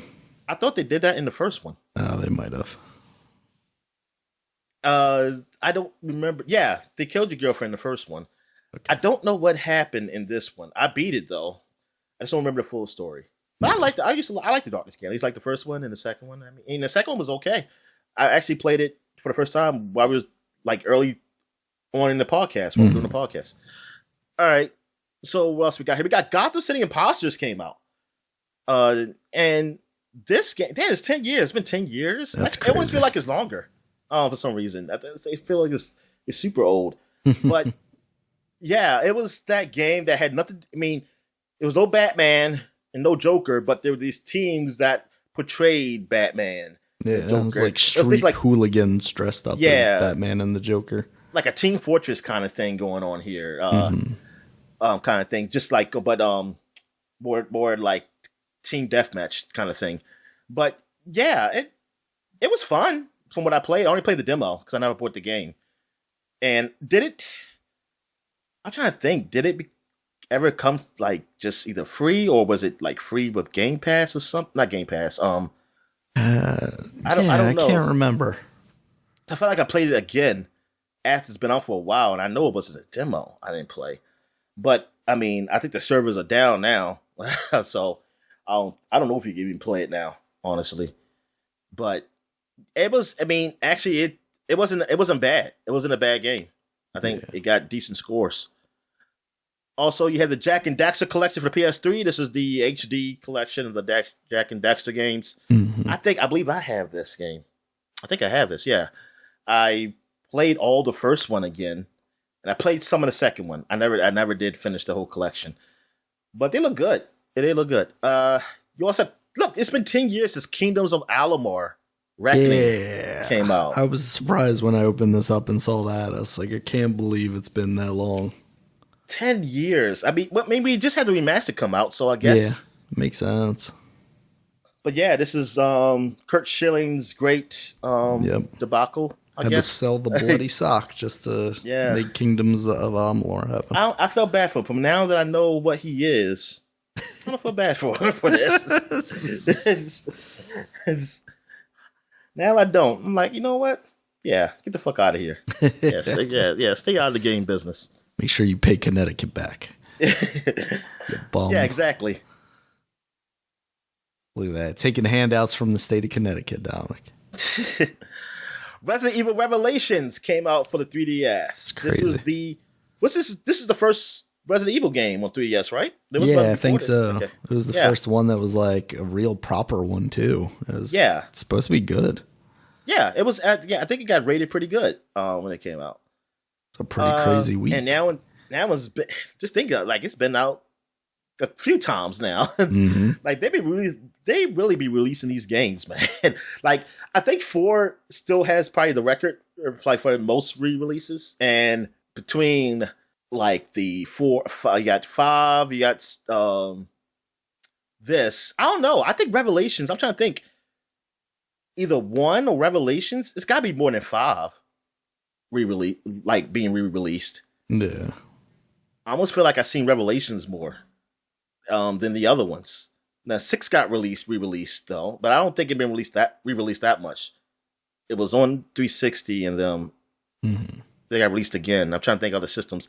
Is 6 on the Switch? Yes. I want to say it is. Okay. So 5. I know 5 is. All right. What else we have here? We got Shank 2. Oh yeah, Shank. I totally forgot about Shank.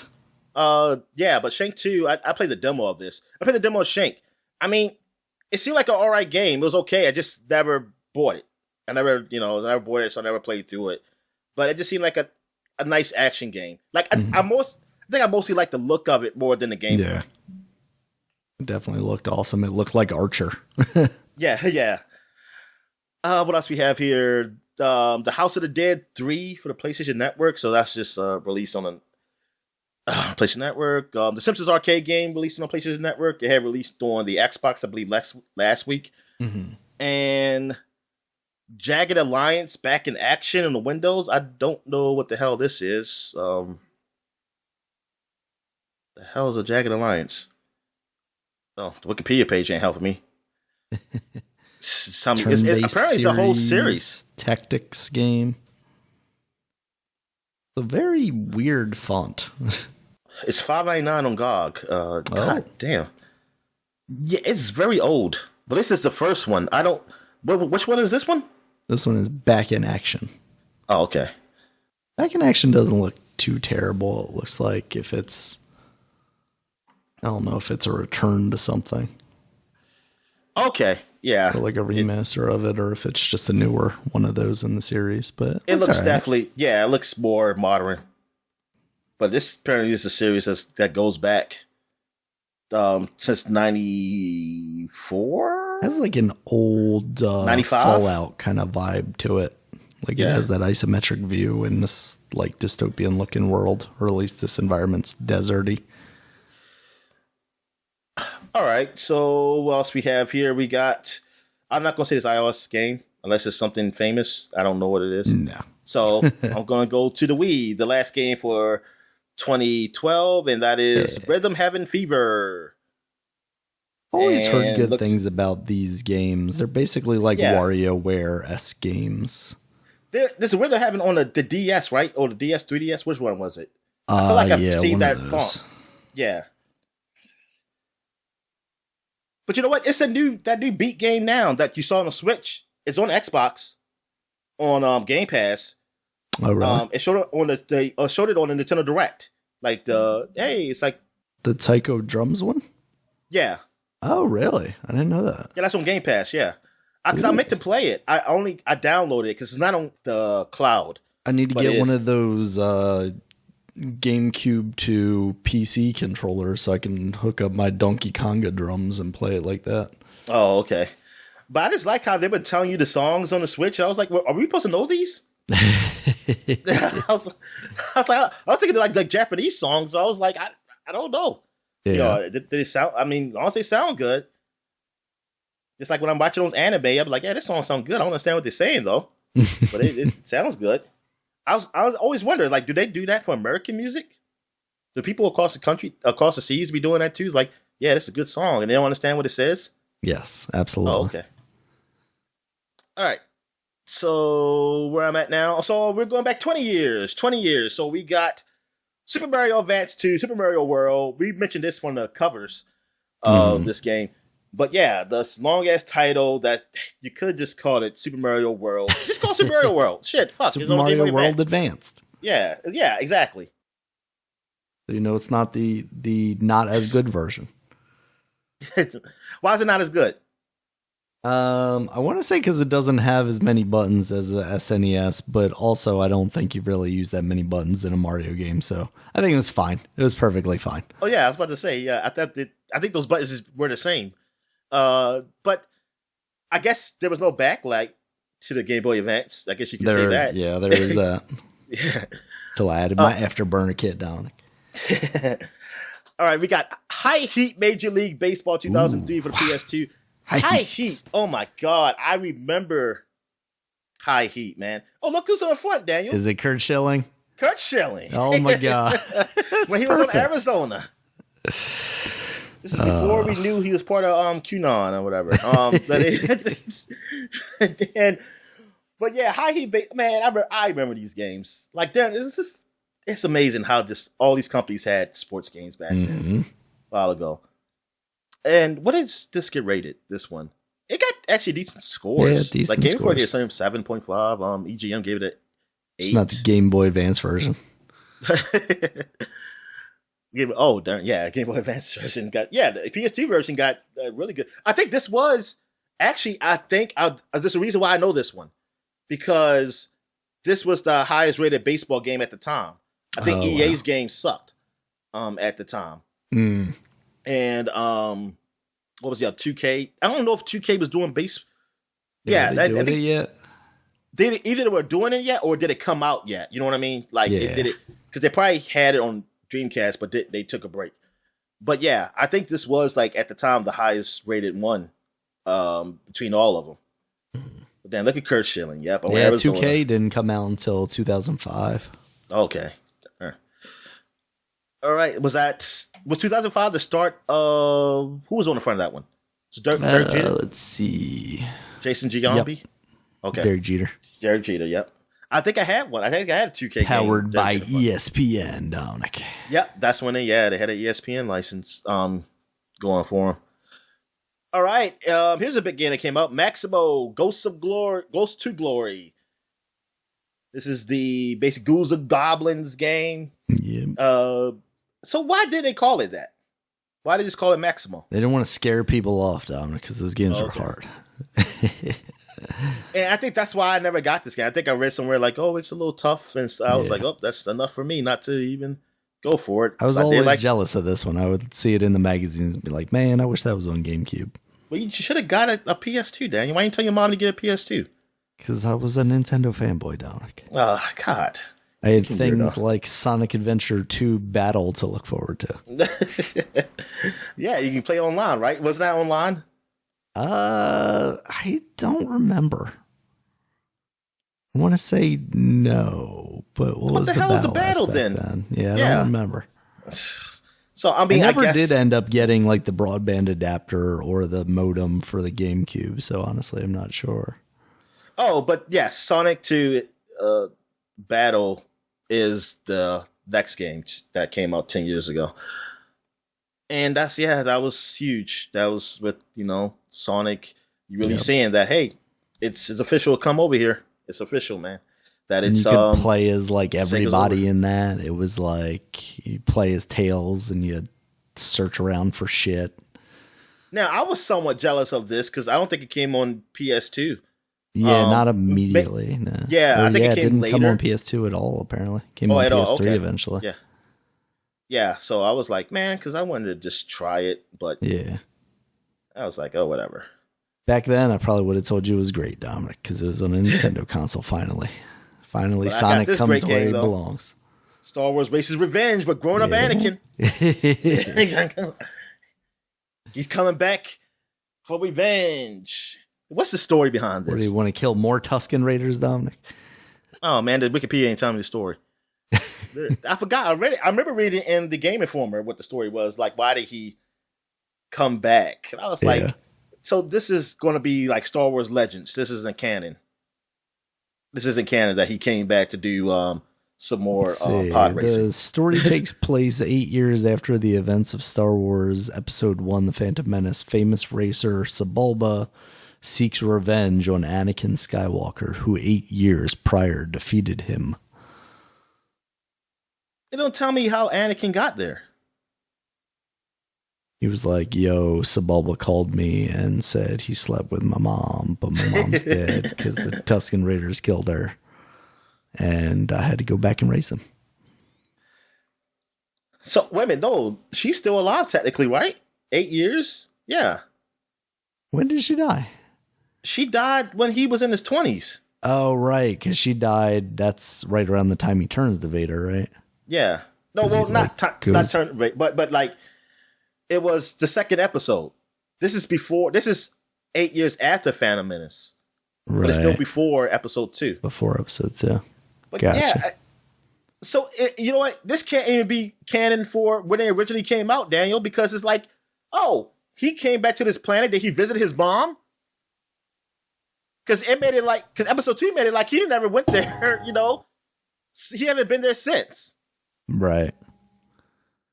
So this is just horrible. George Lucas let anybody do anything with that damn according license. to the Wikipedia sequel to Pod Racer, the game takes place in 24 BBY and focuses on Sebulba getting his revenge on Anakin. They don't tell me more than that. The opening crawl. It has been 8 years since Sebulba, Galactic Pod Racing's most notorious champion, met his downfall at the hands of a young Anakin Skywalker. Humiliated by his legendary Bunta event defeat, Sebulba eventually disappeared from the pod racing circuit. Meanwhile, pod racing's underground allure has continued to spread. The vehicles are bigger and faster, and the pilots are more aggressive. Now, at the opening of the Galactic pod racing season, there's an unexpected challenger on the horizon emerging from seclusion with a dangerous new pod racer, a crew of sadistic henchmen, and a murderous vendetta. Sebulba at last has Anakin in his sights, and he is bent on revenge. Is that implying that Anakin has just been racing this entire time? I know. But you know what? But you know what? Do you even race on Tatooine? Because maybe he don't race on Tatooine. Then that's an excuse why he didn't see his mama. Maybe. Or he's just too big. He's big timing her. Like, I'm just here to race, woman. I ain't got time to check you out. Plus, I can't because the Jedis don't let me. Jedis don't let me fall in love with anybody or love my parents. Or have friends. Or have friends. Gotta hang out with this old dude all the time. I don't know what's up with that. All right, so what else we got? We got State of Emergency. This was huge. Yeah. It was huge and then became disappointing. Grand Theft Auto, Dominic. Yeah, because the guys who did Grand Theft Auto did this, so it's like, and then it's controversy before it even comes out about like, oh, they're teaching kids how to do riots and stuff like that. I was waiting for this game. It's like, yes, I want to play this. But then I saw reviews. I was like, oh, it's not that great. Turned out to not be good. Yeah. Well, I got a 71 on Metacritic for PS2. Oh, wow, that's surprisingly high for what I remember. But you got Edge, gave it a 4 out of 10. There it is. You got EGM, gave it a 6.33, out of 10. How'd it get 3.3? I mean, what the fuck? 4 out of 10 for Eurogamer. Yeah, the Europeans really did not like this game. But Game Informer gave it an 8. That's because riots are American, Dominic. American. Game Informer gave it an 8. They got paid off.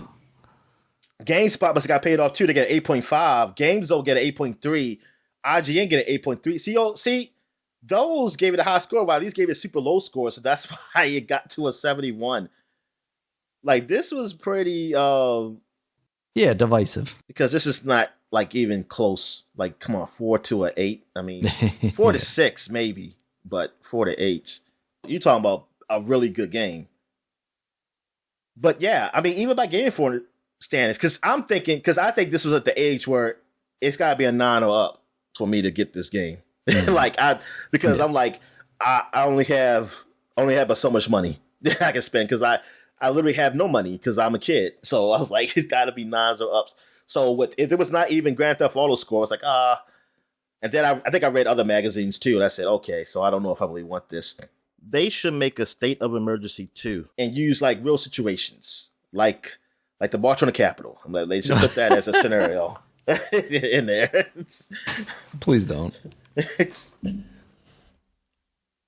All right. So what else we got here? We got Zone of Enders, The Fist of Mars. I remember seeing this, but totally forgot about it. That Zone of Enders came out on the Game Boy Advance. Oh my goodness, really? And it got a 71 out of 100 on Metacritic. So wow, Kojima fanboys. Well, I did get a 6.3, but yeah, GameSpot must have been fanboys, and GameSpy, they gave it a 78 out of 100, 7.3 out of 10. Darn, that's probably all the scores. Like, I don't think Game Informer even reviewed this, man, because I don't remember even seeing this. The story is set within the Zone of Enders universe. Like, how far? Like, is it ahead? This is like a tactical thing. Food supplies are short. Movement of citizens is controlled, and many Mars inhabitants have tried to rise up against Earth, but to little avail. So these are Martians, man, just like in Mars Attacks, The Expanse. Mars Attacks. Well, yeah, that too. But yeah, The Expanse, man. The Martians they all hate Earth because we breathe our nice air, and we don't realize how good we have it and things of that nature. I'm just like, your families came from here. You blame your goddamn mommy and daddy because they want to go to fucking Mars. They should have worked harder to try to make this planet better instead of just leaving. All right, where I'm at now? I think I have one more left. One more, last and maybe least. WWF Raw for the Xbox came out. Graphically, man, it looked incredible. It did look incredible. I was really jealous of this. Like, oh my god, the Xbox got this really good looking game. But then when I saw the reviews, I was actually a little relieved. It's like, good, it's terrible. I don't feel too bad. Definitely remember reading about that in magazines. Like, look at Triple H's hair. Oh my god, it's incredible. Yeah. And when I saw the review, I said, well, how did they fuck it up? I said, how did you fuck it up? But it just seemed like after the N64, everybody just spun the fuck up. Mm-hmm. Can't make the same level as No Mercy, Dominic. Nope, I guess not. All right, so that's it for the flashback segment. We're going to take a quick break. When we get back, we get to the gaming news. All right. And we're back. And now we got gaming news. What we got, Dan? All right, Dominic. So we got a new trailer for Atomic Heart. That is the game that some people compare to like a BioShock. Some are, I say Singularity because it's very like Russian heavy motif. Yeah, but people want to forget about that apparently, Daniel. Exactly. That never existed. Yeah. The classic Microsoft Singularity. should bring it back. They should bring it back. They should buy whoever made Singularity and bring it back. THQ? Is that who it is? I thought it was Raven. Raven. Oh, yeah, it is Raven. Oh, yeah, they should bring it back. Holy shit. Now they have the opportunity. Yeah. Wow. That's goodness gracious, Dominic. All right. Yeah, so this trailer looks really cool. They also kind of announced a release window. At the end of the trailer, it comes up as hashtag ## Burr 2022. So we're talking like fall. November, October era, somewhere in there. Not Mayber? Not Mayber? No, not Mayber. Not June Burr, not July Burr. None of those. Yeah, so that's cool because that's going to be on Game Pass Day 1. February? February. Yes. Yeah, it comes out tomorrow, Dominic. Yeah, so that looks really cool. I'm excited for that. So, did you happen to see this new trailer? No, I never seen it. Okay. Yeah, check that out. It looks really neat. We also got another new trailer this week, this time for Wolf Among Us 2. That's looking like a Wolf Among Us game. I mean, oh my God, we see see Big B in there. What's that? Not Wolf Among Us. I'm sorry. I'm seeing the Atomic Heart with the eyes and the robot thing. There's some creepy stuff in that trailer, Dominic. Yeah. Yeah, so in this we kind of see Big B breaking into what appears to be a why am I blanking on it, Dominic? What's the name of that movie? Wizard of Oz? Yes, kind of a Wizard of Oz characters hideouts because you got Scarecrow smoking some pot seemingly. You also got the Tin Man, and there's a redhead there. I was asking you, do you think that's Dorothy? Obviously in the movie she's not a redhead, but you said maybe in the books or something. I think she in the books she was. I want to say, but that's what some people were saying online too. That was Dorothy, but I don't know. One of the fairies or witches or whatever is a redhead. Maybe it's her. Yeah. So it seems to be on par with what we'd expect out of that game. You take the fairy tales and kind of stories that and make them a little more hardcore. You see Big B turn into a wolf. So yeah, and it looks like he loses his job apparently because of his anger problems. Yeah, so. And it looks like Snow White moves up to deputy mayor. Mm-hmm. When I was looking at the some of the stuff they talked about after the clip, they were talking because Jeff Keighley was talking with the creators of it. And so we're in Spring Game Fest is what you're Spring Game Fest, yes. And because that was a Keighley event apparently. And gotcha. so I just heard those from the news. I didn't watch the whole thing or everything they were saying because I knew they were going to give up too much, but I heard that and I was like, okay. Because I'm trying to think, was she deputy mayor in some of the comics? I read some of the beginning of the comic book series. Yeah, I think she was deputy mayor then. So now I guess she's at where she's going to be. But yeah, I can't wait for this game because I really that's one of my favorite Telltale games. Between that and the first Walking Dead, it's like my favorite ones. And then probably after those two, it's the Borderlands ones. But yeah. You got anything else you want to say about that? No, just that game was awesome. We have like a spoiler cast on this, like early on for that game. That's how big it was for us. Yeah, so excited about that. Hope to see more soon, but that's coming in 2023, which is kind of sad. Still a ways away. A game that is coming out this year, though, Dominic, we got Call of Duty, the sequel to 2019's Modern Warfare is what we're getting this year, apparently. So Modern Warfare 2, where do they go, Dominic? What do we do here? How do they keep this fresh? Wait, I totally missed this. I totally missed this. Like that there's a Call of Duty Modern Warfare 2. Yeah. I did. I mean, that's probably not what they're calling it, I'm sure. No, I know. But a sequel to that game. Yeah. I mean, I know nothing about this game. But yeah, it's I don't know where you go, Daniel, because apparently people didn't like the future. Like, people talk bad about the futuristic ones, and I'm like, is it because it wasn't done well? You just didn't like the setting? Because I'm like, I feel like you had to go that way. It's right. Like, being modern, how far can you go? I mean, you went back to the past. You did WW2. And I already told you to go back to Civil War, damn it. But nobody wants to do that. So I don't know what the hell you go to then. You go to fucking another planet, and you play as other creatures in their war.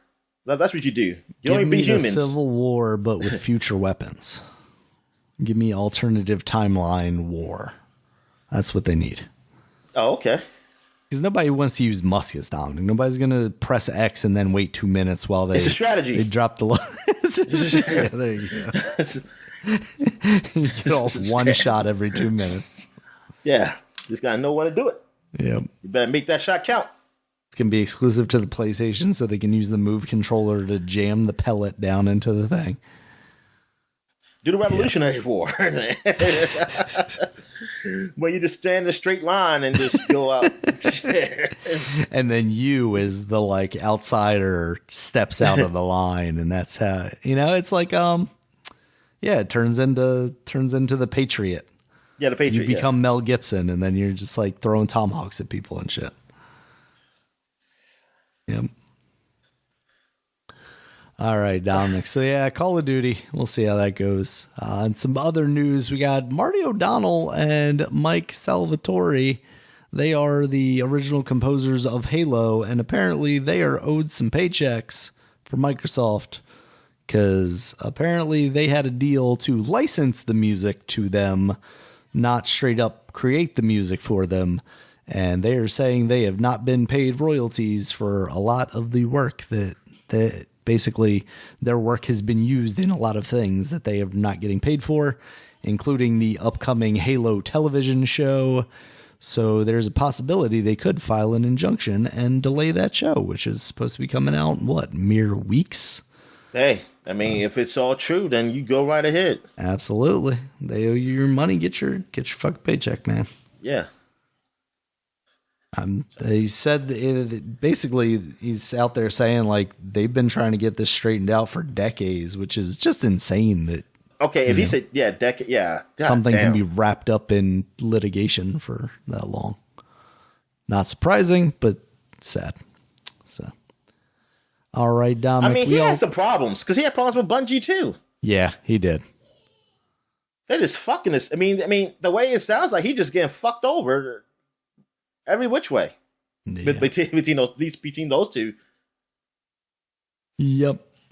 Yeah, it's unfortunate. I don't remember what his issues exactly were with Bungie because I feel like that one was like it sounded like both parties were maybe in the wrong in some way, shape, or form. I'm saying he's right or wrong. I'm just saying. I say he. Like I said, he made it sounds like he is. I mean, I'm not sure what's going on. I mean, but yeah, it's just. I'm like, darn, he's having trouble with both these places. I hope it just works out for him. If it's true, then that's totally effed up. Yeah. Yeah, because he was actually fired from Bungie. Yeah, now I remember that. Yeah. All right. This week also, Dominic, we had a Nintendo Direct. Was there any other news you saw that you wanted to talk about before we get into that laundry list of games? I don't think so. Yeah, there wasn't a ton of stuff going on this week that we hadn't already talked about last week. No, if I see something, I would say something after the Nintendo Direct stuff. All right. So Nintendo Direct kicked off with a new Fire Emblem game, Dominic. Unfortunately for some people who were very not happy on the internet, it was a Fire Emblem Warriors game. Wow, I was happy. I was going to say, I was Three like, Hopes. That's coming out June 24th. It's just so funny because how they were happy too. I see that too, and I was like, boy, when I saw that and I saw Warriors, I was like, woo! That's the Three Hopes I want to play. Yep. Yeah, that's the one. I said, there you go. I'll pay $60 for that because the other one, I'm just afraid that I'm going to stop and not finish that game. While this, at least I know I'm definitely going to have fun with it because I did like Fire Emblem Warriors, the previous one. I really enjoyed that game. So I'm really looking forward to this one. But yeah, I can understand why those Fire Emblem people, even though I'm thinking like, yo, Three Houses. I mean, it's only been 2 years. Yeah. It's not like it's been like forever, you know? I'm like, yo, they've been coming up Fire Emblem games pretty a These good Fire rotation. Emblem people need to stop. It's all about the Advance Wars people that are not getting new games. You got fucking Smash Brothers. I mean, so what the fuck, man? I mean, you need to calm your fucking asses down. Like, get out of here. I mean, you got the game, yo. Just keep playing it. I mean, I'm sorry. That type of game is not going to be coming every fucking year. It's not that type of game. And you don't need it because you have like so many different options and so many different houses you can play. Yeah. There are at least 3. There are 3 houses now. All right. Speaking of Advance Wars, Dominic, Advance Wars 1+2 Reboot Camp, that's coming out April 8th now.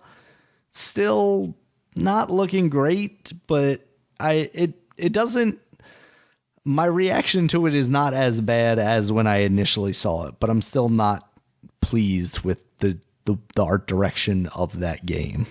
It's really sad that it went from like these very cool looking pixel art drawings to these very generic looking 3D models. I'd rather for you to go like a cartoony looking drawing than that.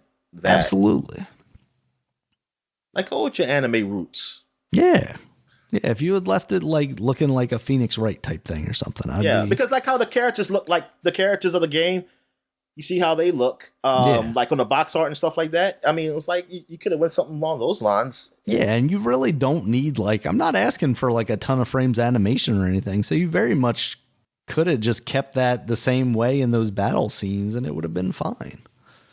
Yeah, like Phoenix Wright, like non-rod motion and stuff, but there. Yep.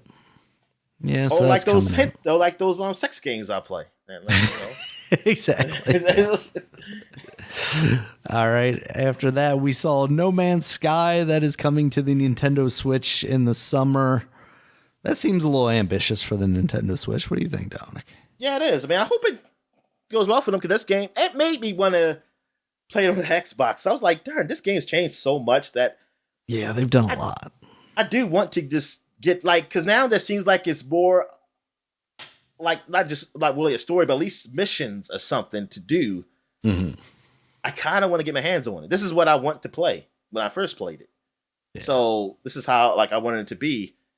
I don't know. I think I'm going to invest in some time this year into No Man's Sky. All right. I'm going to invest in some time. I got to get my calendar out and see what we got here. Mark something. What can I work with here? All right, Dominic. After that was Mario Strikers Battle League. It needs to be No Man's Sky for the VR. That's what it needs to be. There you go. I feel like there was a lot of talk about that, and it never happened. Yeah, it's going to be on PS5 VR. Maybe. Yeah. All right. Oversell us. So Mario Strikers, Dominic, this is coming out June 10th, 2022. Is this the soccer game that I will like? It's a soccer game. I didn't really see like the first one. I didn't really see great reviews for it. Yeah, the first one. Now I don't know about the there was there another one? The only one, the first one I know of was the Wii one. I think that's the only one. There might have been like a soccer aspect to the like DS or 3DS one that had like multiple sports in it. I can't remember now. But yeah, people were definitely excited about this. That was one of the Nintendo sports games that I never got around to trying. What about baseball? Baseball too, right? Baseball, yeah. Baseball I haven't tried. I might have tried Strikers at some point. I don't remember. I don't know how I would have, though, because that's GameCube, right? Strikers. Yeah, Strikers. Well, so there wasn't a Wii one, or was that the GameCube one coming to the Wii? I think it might have been the GameCube one coming to the Wii. Okay. Because, yeah, they did all that. I forgot about that. Yeah. Released a whole bunch of stuff, like Pikmin and whatnot. All right. After that, they showed off some more Splatoon 3, the Salmon Run, Next Wave kind of co-op DLC. Yeah. Or not DLC. I saw some new things for the Salmon Wave, like a little like robot thing like you might see in Star Wars or some shit, like yeah, doing something. But yeah, I mean, the Salmon one was fun. I mean, I really liked it. Mm. So hopefully they just make it so that, well, I think they do that now. Like when Splatoon 2 first came out, Salmon one was like every so often there'll be a Salmon one. It wasn't always there. Yeah. But I think eventually it just became to be always there. It was. Yeah, I think they added it as like a full mode at some point. Yeah, because that was so stupid. I didn't understand why they did that. Yeah. All right, so that game's coming sometime in summer this year. After that, we saw Front Mission First remake. This is coming out in the summer as well. This is a tactical strategy game. Yeah, came out on PlayStation. With robots. Yeah. I believe it was a PlayStation. Was the PlayStation with the first one, or I think so. Was Super Nintendo? I forget. And I remember mostly Front Mission 2 and 3.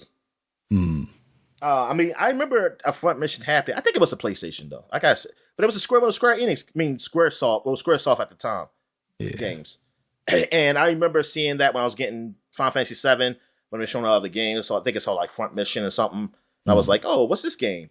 And then I saw it was like the way it was a tactics game. I was like, yeah, I do like. Okay, yeah, it did come on the Super Famicom, but also the PlayStation and the DS. Okay, I kind of I figured it was probably maybe something before that too. Yeah. But yeah, I know people liked it, so I mean that's cool because it hasn't been a Front Mission game, and well, the first one was really a classic, and I don't know about the real later ones. I think there was some subtitled ones that came out after 3. I don't know, but I didn't really hear much about them, so I just figured they weren't. In 2010, there was Front Mission Evolved, and then in 2019 there was Left Alive, which I guess is like the spiritual successor to the Front Mission series, like set inside the universe, but isn't necessarily the same exact thing as always got them confused with Valkyrie. Because that was strategy type of game too. All right, after that, we saw Disney Speedstorm. This is going to be a Disney kart racer to rival Mario Kart, and it's going to be free to play coming sometime this year. And this is the spiritual successor to Disney's Magical Kingdom racer I used to play. But this has real Disney characters. This doesn't have the like the chick monks and the and Scrooge McDuck and Murray Mewcow or some shit. I mean, they had all these side characters. No, but none of the main ones. Although I did see someone post on Twitter that was like, they posted a screenshot from this trailer versus a screenshot from, I think, like an N64 racing game. And they're like, why are Mickey's ears more round in that game than they are in this one? Oh, yeah. See, that was a legit one. I remember that one because I was like, this ain't the same game as the N64 one. Because I was like, I don't see Mickey Mouse in this game. Because I had it on the PC. And this is really for my niece and nephew, but I played it more than they did. Mickey Mouse's Speedway USA. Yeah, exactly. Yeah, I was like, this is like the B team versus that's the A team. Yeah. But nah, I mean, that's cool. And going free to play, I mean, that's probably good on their part. Yeah, it's definitely one way to compete with, Mario Kart. Yeah. Though I don't know, because I'm thinking like, do I just start with one racer and have to buy the rest? Like, how does that work? Yeah. And who's the one racer? Do I choose the one racer and that's it? Or do you have like 3 racers you can choose at the beginning? Nope, you like play as Mickey and that's it. You want Goofy or Donald, you got to pay.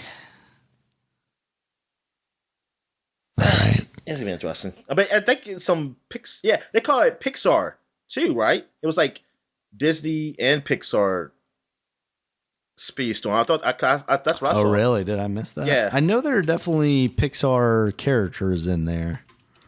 They had said like both names, so I was wondering why though. I mean, I know Pixar is like so much separate, but it's like they kind of bored them. So yeah, what's the difference? Yeah, the hero-based racing game set on high-speed circuits inspired by Disney and Pixar worlds. Yeah. Oh, that's one thing that I watched this weekend and forgot to mention. Ron's Gone Wrong. Watch that. That's okay. What is that? It's a CG cartoon movie it's on both Disney Plus and HBO Max, or at least it was. And it's basically about like this world where everybody gets these little computer companions, and then this one boy doesn't get one because his family's poor. I saw it. Yeah. It looks cute. It was cute. Okay, that's good. Yeah. All right. After that, Dominic, The Force Unleashed is coming to the Switch April 20th.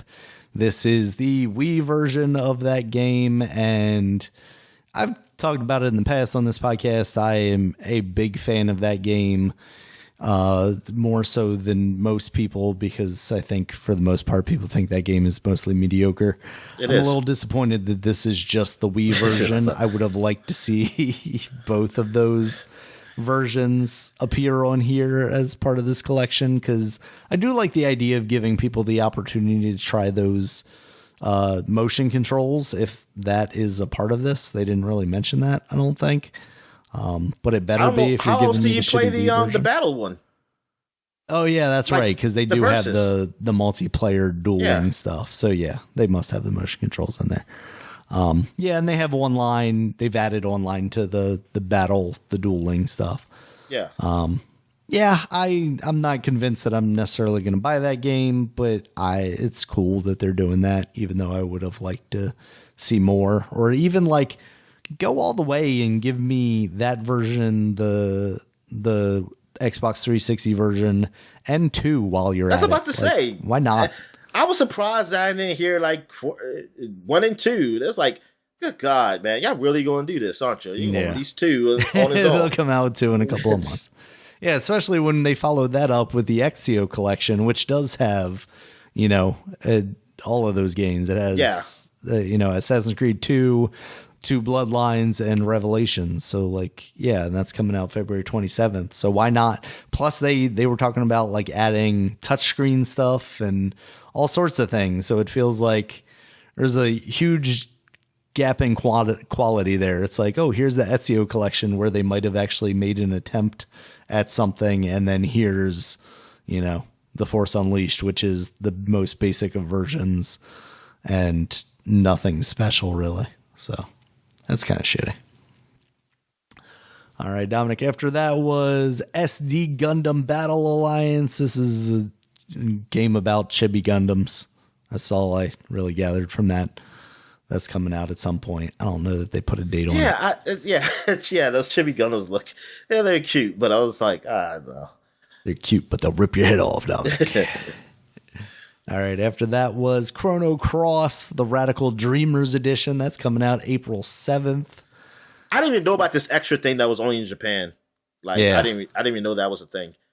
But Chrono Cross was a game I played a lot of in high school when it first came out. My friend, he was telling me about Chrono Trigger, how great a game that was. I played that on emulation, and then he bought that game, and then he copied the game for me because I had the mod modded on PlayStation.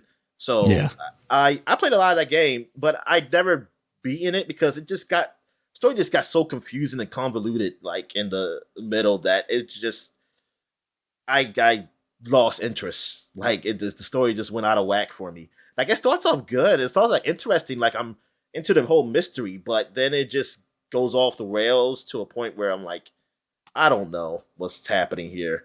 And it's like, I still kind of want to go back to it though. Like, just to finish it and just to say I finished it. I tried it, and then to say it was a horrible story. It was a horrible story, but I beat it. And I can really say it's horrible. But no, I mean, it starts off good though. I mean, it starts off like a decent game. I do like it. I do like it's not random battles, just like Chrono Trigger was. The battle system was interesting. I don't know if I like it. I don't think I hated it, but I ended up using my Game Shark though, because eventually it just like I think it was getting a little weird. But I don't remember it that much. I gotta try it again. But I'm surprised that this is a thing though. I never thought of like going back to Chrono Cross. I just never thought of that like a huge thing. So when I saw this, I was like, wow, really? Chrono Cross? I said, okay. I just felt like that either would have happened or just it would never happen. And I'm surprised it's happening in 2022. Yeah. All right. After that, Dominic, we saw Kirby in the Forgotten Land. They showed off the mouthful mode where Kirby was out here swallowing traffic cones and cars and driving around. There's a lot of beams. I like the traffic cone one though, because people have been replacing the VLC player icon with really? Kirby with the Oh man, that's cool. That's coming out March 25th. I'm excited for that game. You know what I think of VLC? It's just, I always liked it when they just put the Santa hat during Christmas time on it. And I'd be wondering, like, did you? Because I could have sworn I had this shit not to be online. Is it just like already embedded into the thing to know it's December and to put the hat on the thing? You got to try changing your date to the 25th and see what happens. Yeah. Yeah. So that game looks good. I'm excited for that game. I want that to turn out as good as it looks. Yeah, man. Yeah. It does. Yeah. It looks cool. Yeah. All right. After that, MLB The Show 2022, Dominic. I saw this and immediately texted you because they announced there will be cross progression. Yes. That means you can have the Xbox version and buy this version and play on the go. Well, even though technically you can play on the go on the Xbox, but at least a better system than the phone. I would rather I would rather play on the Switch than on my phone. Yeah. Yeah, so that's going to be very cool. That's coming out April 5th, of course, 2022. They showed off a brief thing about Kingdom Hearts Cloud version. What sucks is that it will look better on my phone than on the Switch. Oh, absolutely it will, because you'll be streaming that thing. Yeah. It'll look as good as it looks on your console right now. So, yeah. You just need to get one of those like backbone things with the controls on either side of your phone that you slide your phone into. Because the one I got is just the one that attaches to my Xbox controller. Oh, okay. But but my phone is fat. Right. And it just feels weird. Gotcha. Yeah, I could see that being, weirdly unsteady kind of thing. All right. They showed off Klonoa Fantasy Reverie. Yeah, I don't think nobody knows what this game is and asking, like, what the hell is this shit? Get this shit out of here. That's a remaster of the first two Klonoa games. I'm very excited, Dominic. That's coming out July 8th. So, yeah, I saw that. I was like, oh, man, are they doing, like, Klonoa for real? And it's, like, the 25th anniversary or something of Klonoa, too. So that's why they're doing it. Yeah, but no, I remember this game, and maybe it's 20. You said 25th anniversary. I think so. I think that's what I saw. It's not even the 20th anniversary of. When did one come out? Oh no, one wasn't on the PS2. Yeah, one was on the. But no, it had to be like 20th anniversary of 2. Then it's got to be more closer to the 20th than the 25th. PlayStation 2 came out in what year? 2000? Yes. Yeah. So 22. That's only 22 years. So the first game came out on the PlayStation in 1997. So that one's 25. Yeah. Then. Yes. Okay. Yeah. Sorry. The series is 25 years old. Yeah, and this includes the first 2 games. So yeah, I'm excited. I want to play those games. After that, they showed off Portal, the Companion Collection. For $20, you're going to get the 2 Portal games. That's coming out sometime this year. It's going to have online multiplayer, all that fun stuff. Actually, announced the price of this one. Yeah, I'm a little surprised that just do the orange box, Dominic. outside of Team Fortress, of course, because you can't really. Yeah, why not just put Half-Life 2 up there? Yeah.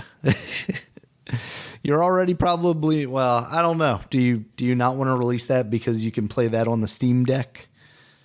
So and that's their killer app. I don't know,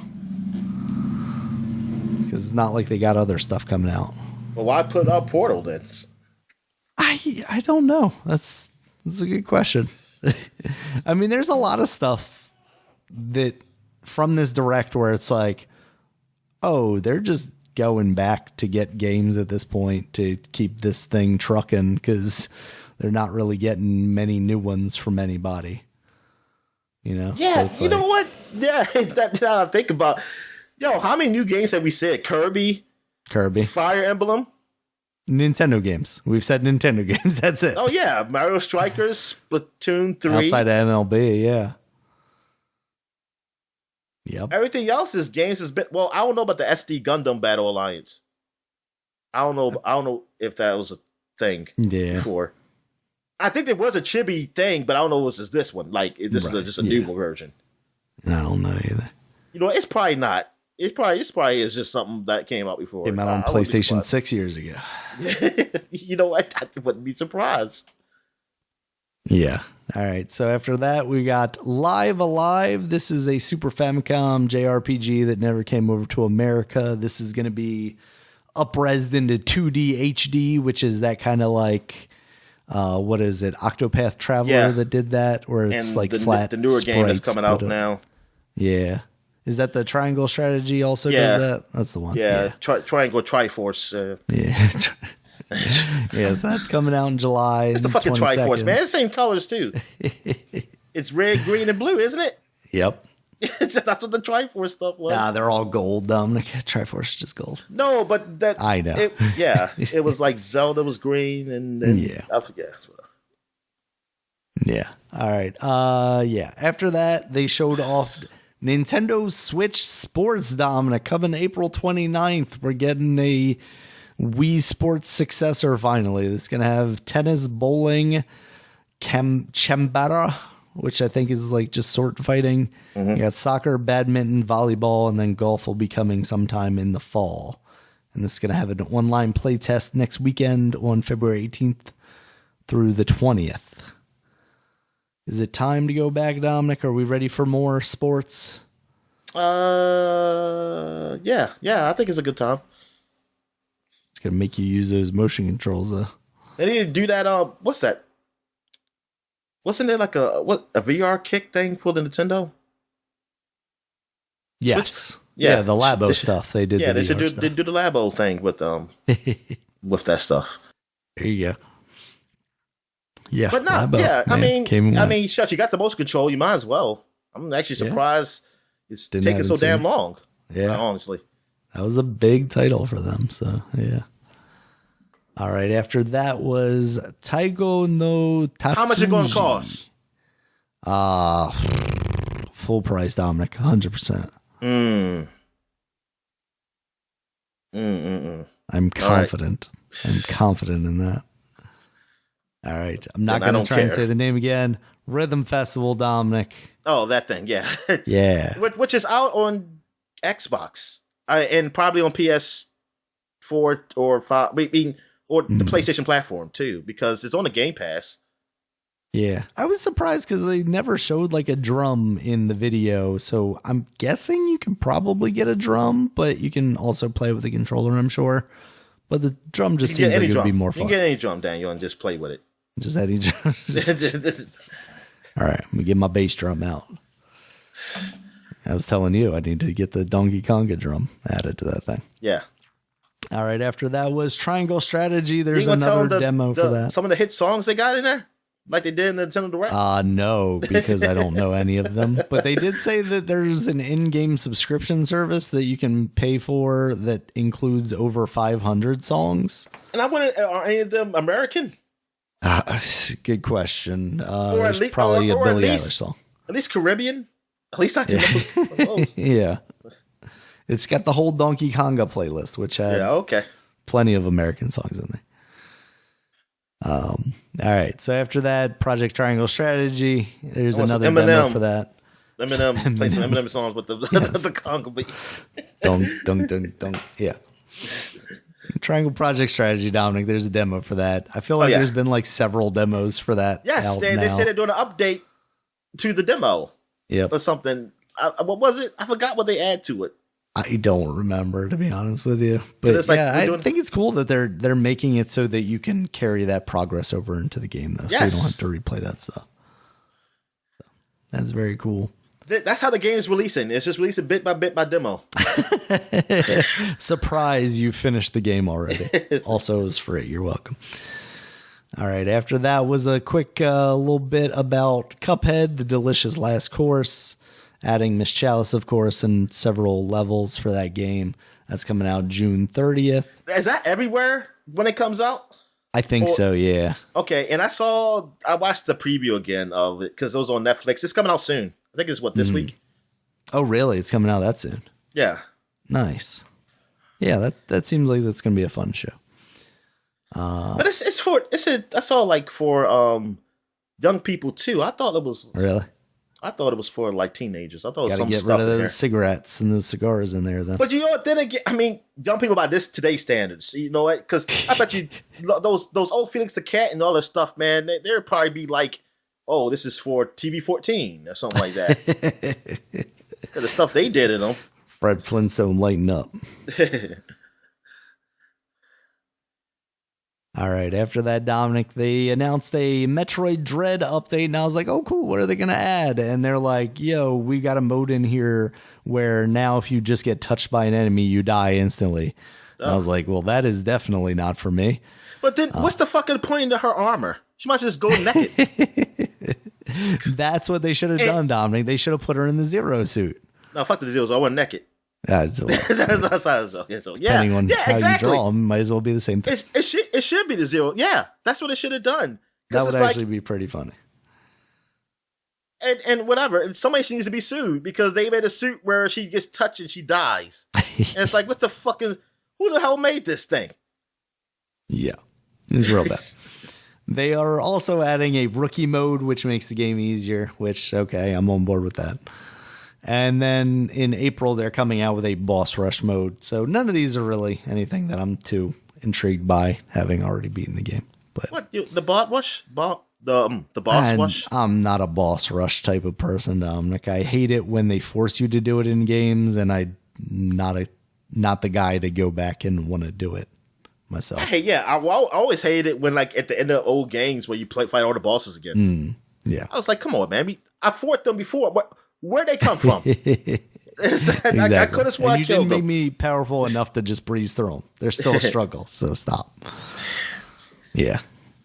I will be excited to see, like, the games done quick guys going through with this one-hit death mode, though. That should be pretty cool. They probably already do it. Probably. But now we'll know if they get hit. Yeah. Wouldn't even notice before. All right. After that, Dominic, big news, Earthbound and Earthbound Beginnings, which was Mother in Japan, the original game from the NES. That is coming to the Nintendo Online service. And by coming, I mean already there. That was announced and released on the same day. So that's exciting for people who have wanted Earthbound.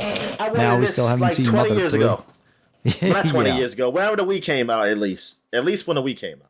Yeah. I wanted it. And they did do that for the Wii U Virtual Console, I think, did eventually release these games. Because I think before that, Earthbound Beginnings, Mother had not previously come out in America, and there's still not a translated version of Mother 3, which was the Game Boy Advance game. So maybe they'll get to that eventually. I don't know. I mean, I don't know if this is worth me playing now. Yeah. But it's good that it's out. It's good that it's out, though. Definitely. After that, they had a quick montage with a couple of games. One that stood out to me, though, was Lego Brawls. Apparently, they have Smash Brothers, but with Legos now. That's coming out in June. There was a 2D one that stood out to me. I forgot the name of it, though. I didn't put that on there because it's actually the one that releases this week. It's Getsu Fuma Den Undying Moon. Yes. I think that's the one you were talking about, right? Because it's like samurai stuff.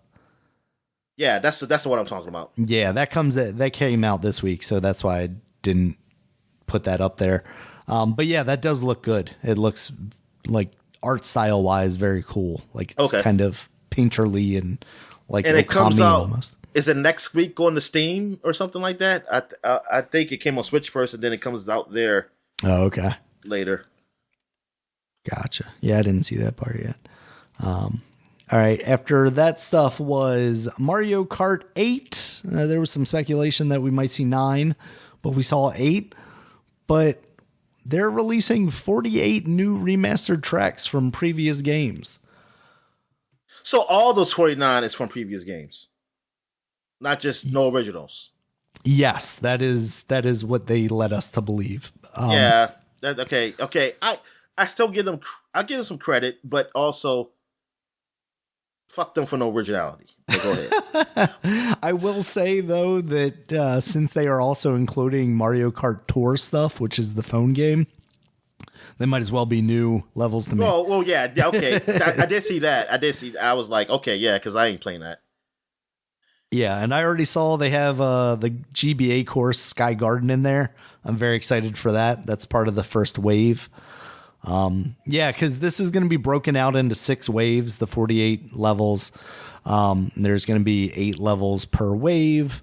And the first wave comes out March 18th, and this is going all the way through like 2023. So it's going to be a while as these trickle out, but it's $25 for these courses. And it's also included with the Nintendo Online Expansion Pass, kind of the same way the Animal Crossing DLC was. So that might push me in the direction of actually getting that, depending on maybe if they add some other Nintendo 64 games I'm interested in or some Genesis games that I'd be interested in. It really just depends on how it shakes out. I don't know if I'm going to buy this pass immediately. It's like I was telling you, like I might pick back up Mario Kart and just see if like I'm in the mood for it. And then if I am, when this comes out, I'll probably buy that stuff. Okay, so I found out that Getsu Fumanden, it was in early access since May of last year, and it officially came out on the 9th. Okay. Steam. So, but they say it officially come out on the 9th on Steam. But hold up, let me look here. But the problem is that it still says early access when I go to the site. I'm like, well, so are you done or not done? I'm done on the Switch. Oh, no, here it is. I see it now. Yeah, I was right. Okay, I was right. We'll officially launch February 16th. So 3 more days. It will. Which is funny. So it's been in early access for a year now, and then it comes out on Switch before it releases fully on Steam. That's because Nintendo said to pay them more money than here's what these people $2. Right now on Metacritic, there's only one review, and it's a 50 from Nintendo Life. Wow, so, 50 out of 50? 50 out of 100. Yeah, so that's disappointing. I don't know. We'll see as more reviews come in. It looks really good, though. They're Metal Gear fans, and they don't like Konami. Maybe. Because it almost gives me, like, Cuphead vibes. Because it looks like really well-done animation. But obviously not in the same kind of art style. Yeah. So well, there'll be cheats with this on the PC, so I might like it more because I can get past it. All right, Dominic, and then the show closer, Nintendo had Xenoblade Chronicles 3 coming out September of this year. What do you think? Excited for that? Well, I didn't play the other ones. Exactly. No. So fuck off, Nintendo. It's a game I want to be excited for, but where's Zelda? Maybe I should just take a chance and just get one of the other ones and just play them, just to try it out and see if I like it. Because I definitely didn't want to get I wanted to get the one on the Wii, but then I was like, I don't want to use the motion controls. When they came out with the one for the Wii on the Switch, did it have like quality of life improvement stuff? I feel like I remember it. I gotta look that up.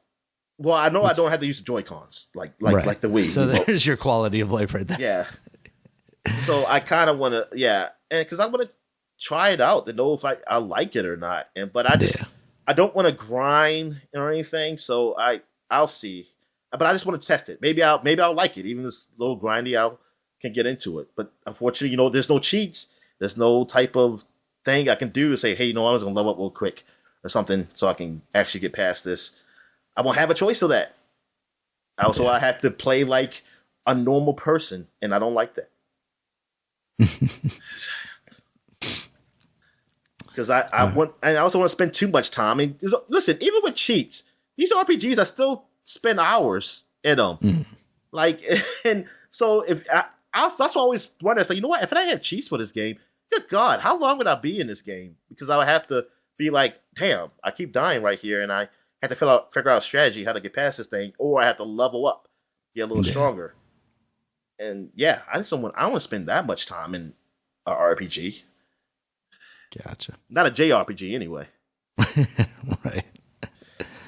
All right, Dominic, that was it for the Nintendo Direct. Was there anything else you saw news-wise this week? While you're looking that up, apparently in big screen, they are doing a Super Bowl live thing. So you could potentially watch the Super Bowl in VR.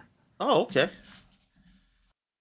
I wonder if you have to like bring your own version of the game in. Like, how do you watch that? Because there's no way they're just broadcasting that game in there, right? They can't. Yeah, they can't do that.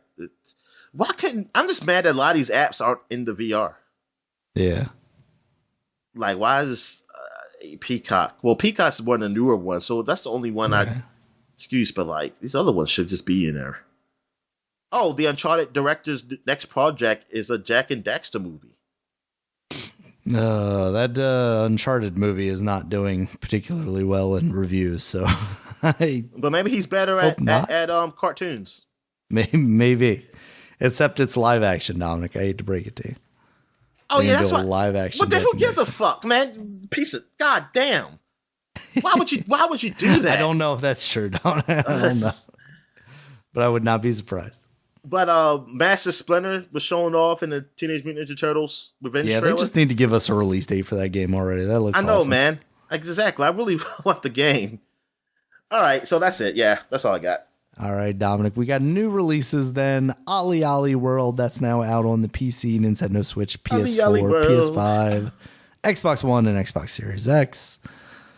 So I think that's doing all right review-wise. Ollie Ollie games always seemed cool to me style-wise, but never have really been a thing I wanted to spend more than a couple of minutes playing. Get off Tony Hawk's dick. That's exactly what it is, Dominic. Except that man paid me to do Shaun a kick. White. I'm sad that and this is his last run in the Olympics, and did he not get it? Nah, because he crashed on the course, and is he all right? So that's it. No, yeah, he's fine. It's just that he fell, and it kind of messes up his last. This is his last run, and he didn't get a medal. That sucks. But man, he's been there since the beginning, right? Yeah, pretty much. He's had a good run, Dominic. I think he'll do all right. I'm trying to think, when did he join? Because I don't think he thought it in the first year. Because the first year I was in high school. It was added in 1998. 1998? I don't remember it being added in 98. They must say talk about it. Because I remember, was that the first time they had 3 Americans win? Was in 2000? What year was I in 11th grade? 2002? 2002? Oh, and he came in 4th place. That sucks. Let's see. Snowboarding in the Olympics. Do men's. 98. Giant slalom. Half pipe. Canadian guy won that year. Okay, so that was, I think all Americans won the 2002. Maybe that's what it was. 2002. That's a Swiss dude. Chris Klung won bronze that year. In the giant slalom, the half pipe. Let's see who won that one. That was Ross Powers. Yeah, that was when it was Ross Powers, Danny Cass, and Jarrett Thomas. Yeah. All Americans won top 3. Top 3. Yeah, that's what I meant. Like for that. Yeah. I don't know what the names of these things are, man. I just know that it's snowboarding. Yes. Yeah. No, I didn't know what giant slalom was either.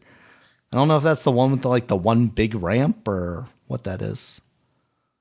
Or is because Because like moguls is you go through a gate. I didn't even know you did that on a snowboard. I mean, I guess it makes sense.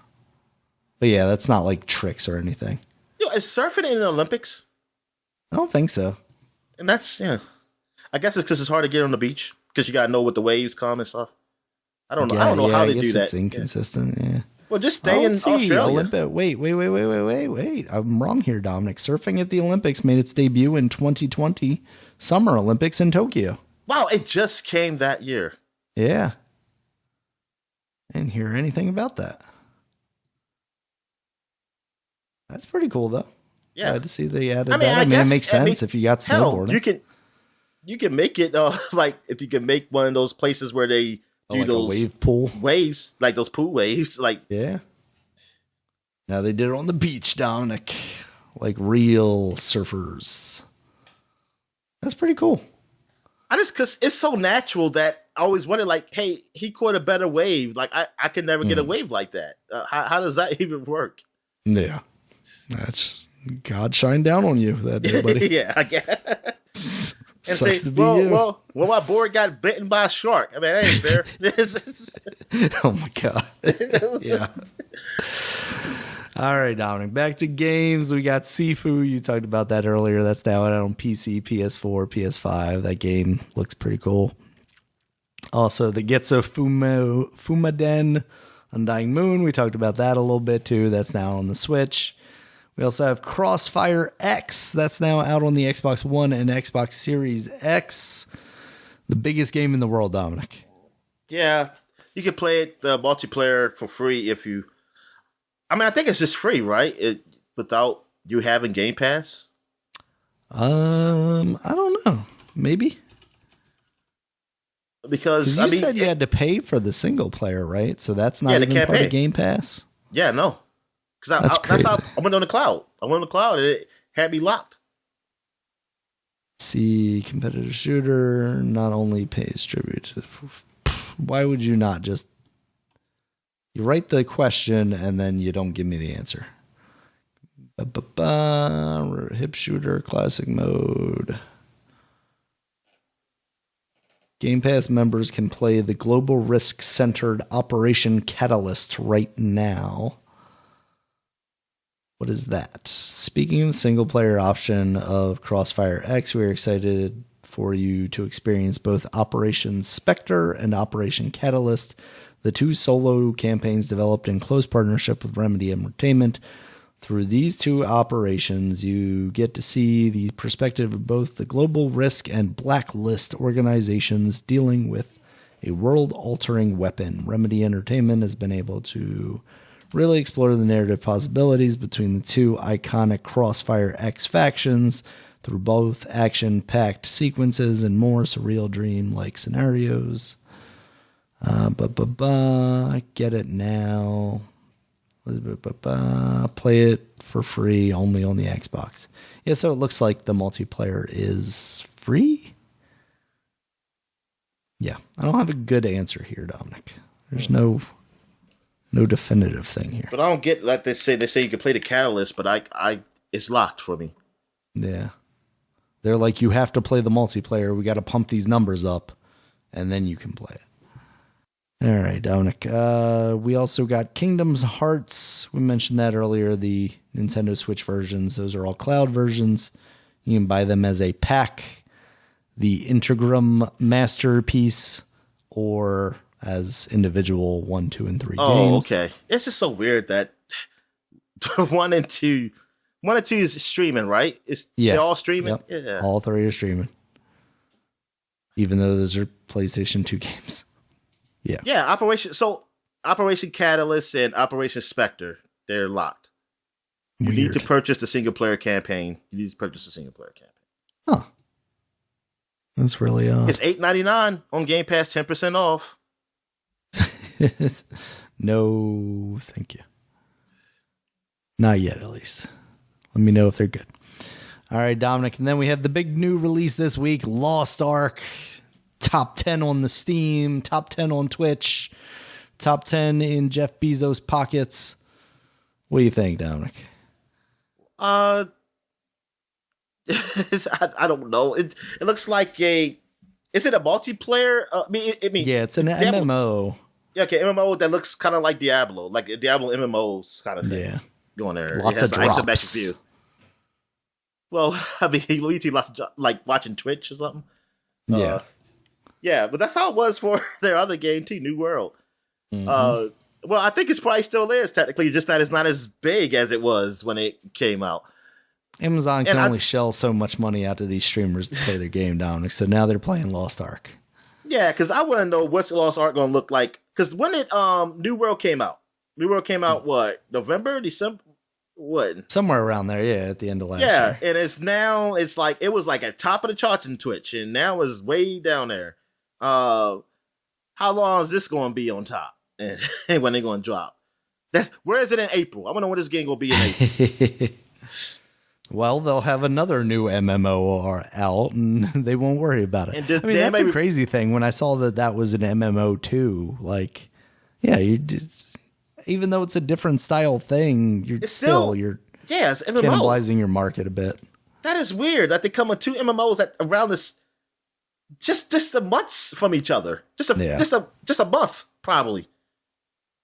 Amazon doesn't know what they're doing in video games, Dominic. They just don't know. So, yeah, those are our new releases for the week, Dominic. You got anything else for the people? Nah, I'm good. All right. Thank you guys, as always, for listening. You can check us out on Twitter. Dominic is at DStallworth5. I'm at Regulus MB. The podcast is at Superpod, SUPAPOD.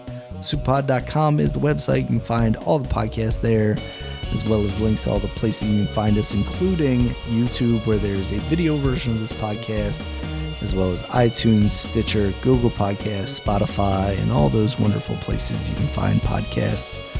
Until next time, guys, we'll see you later. All right, see you.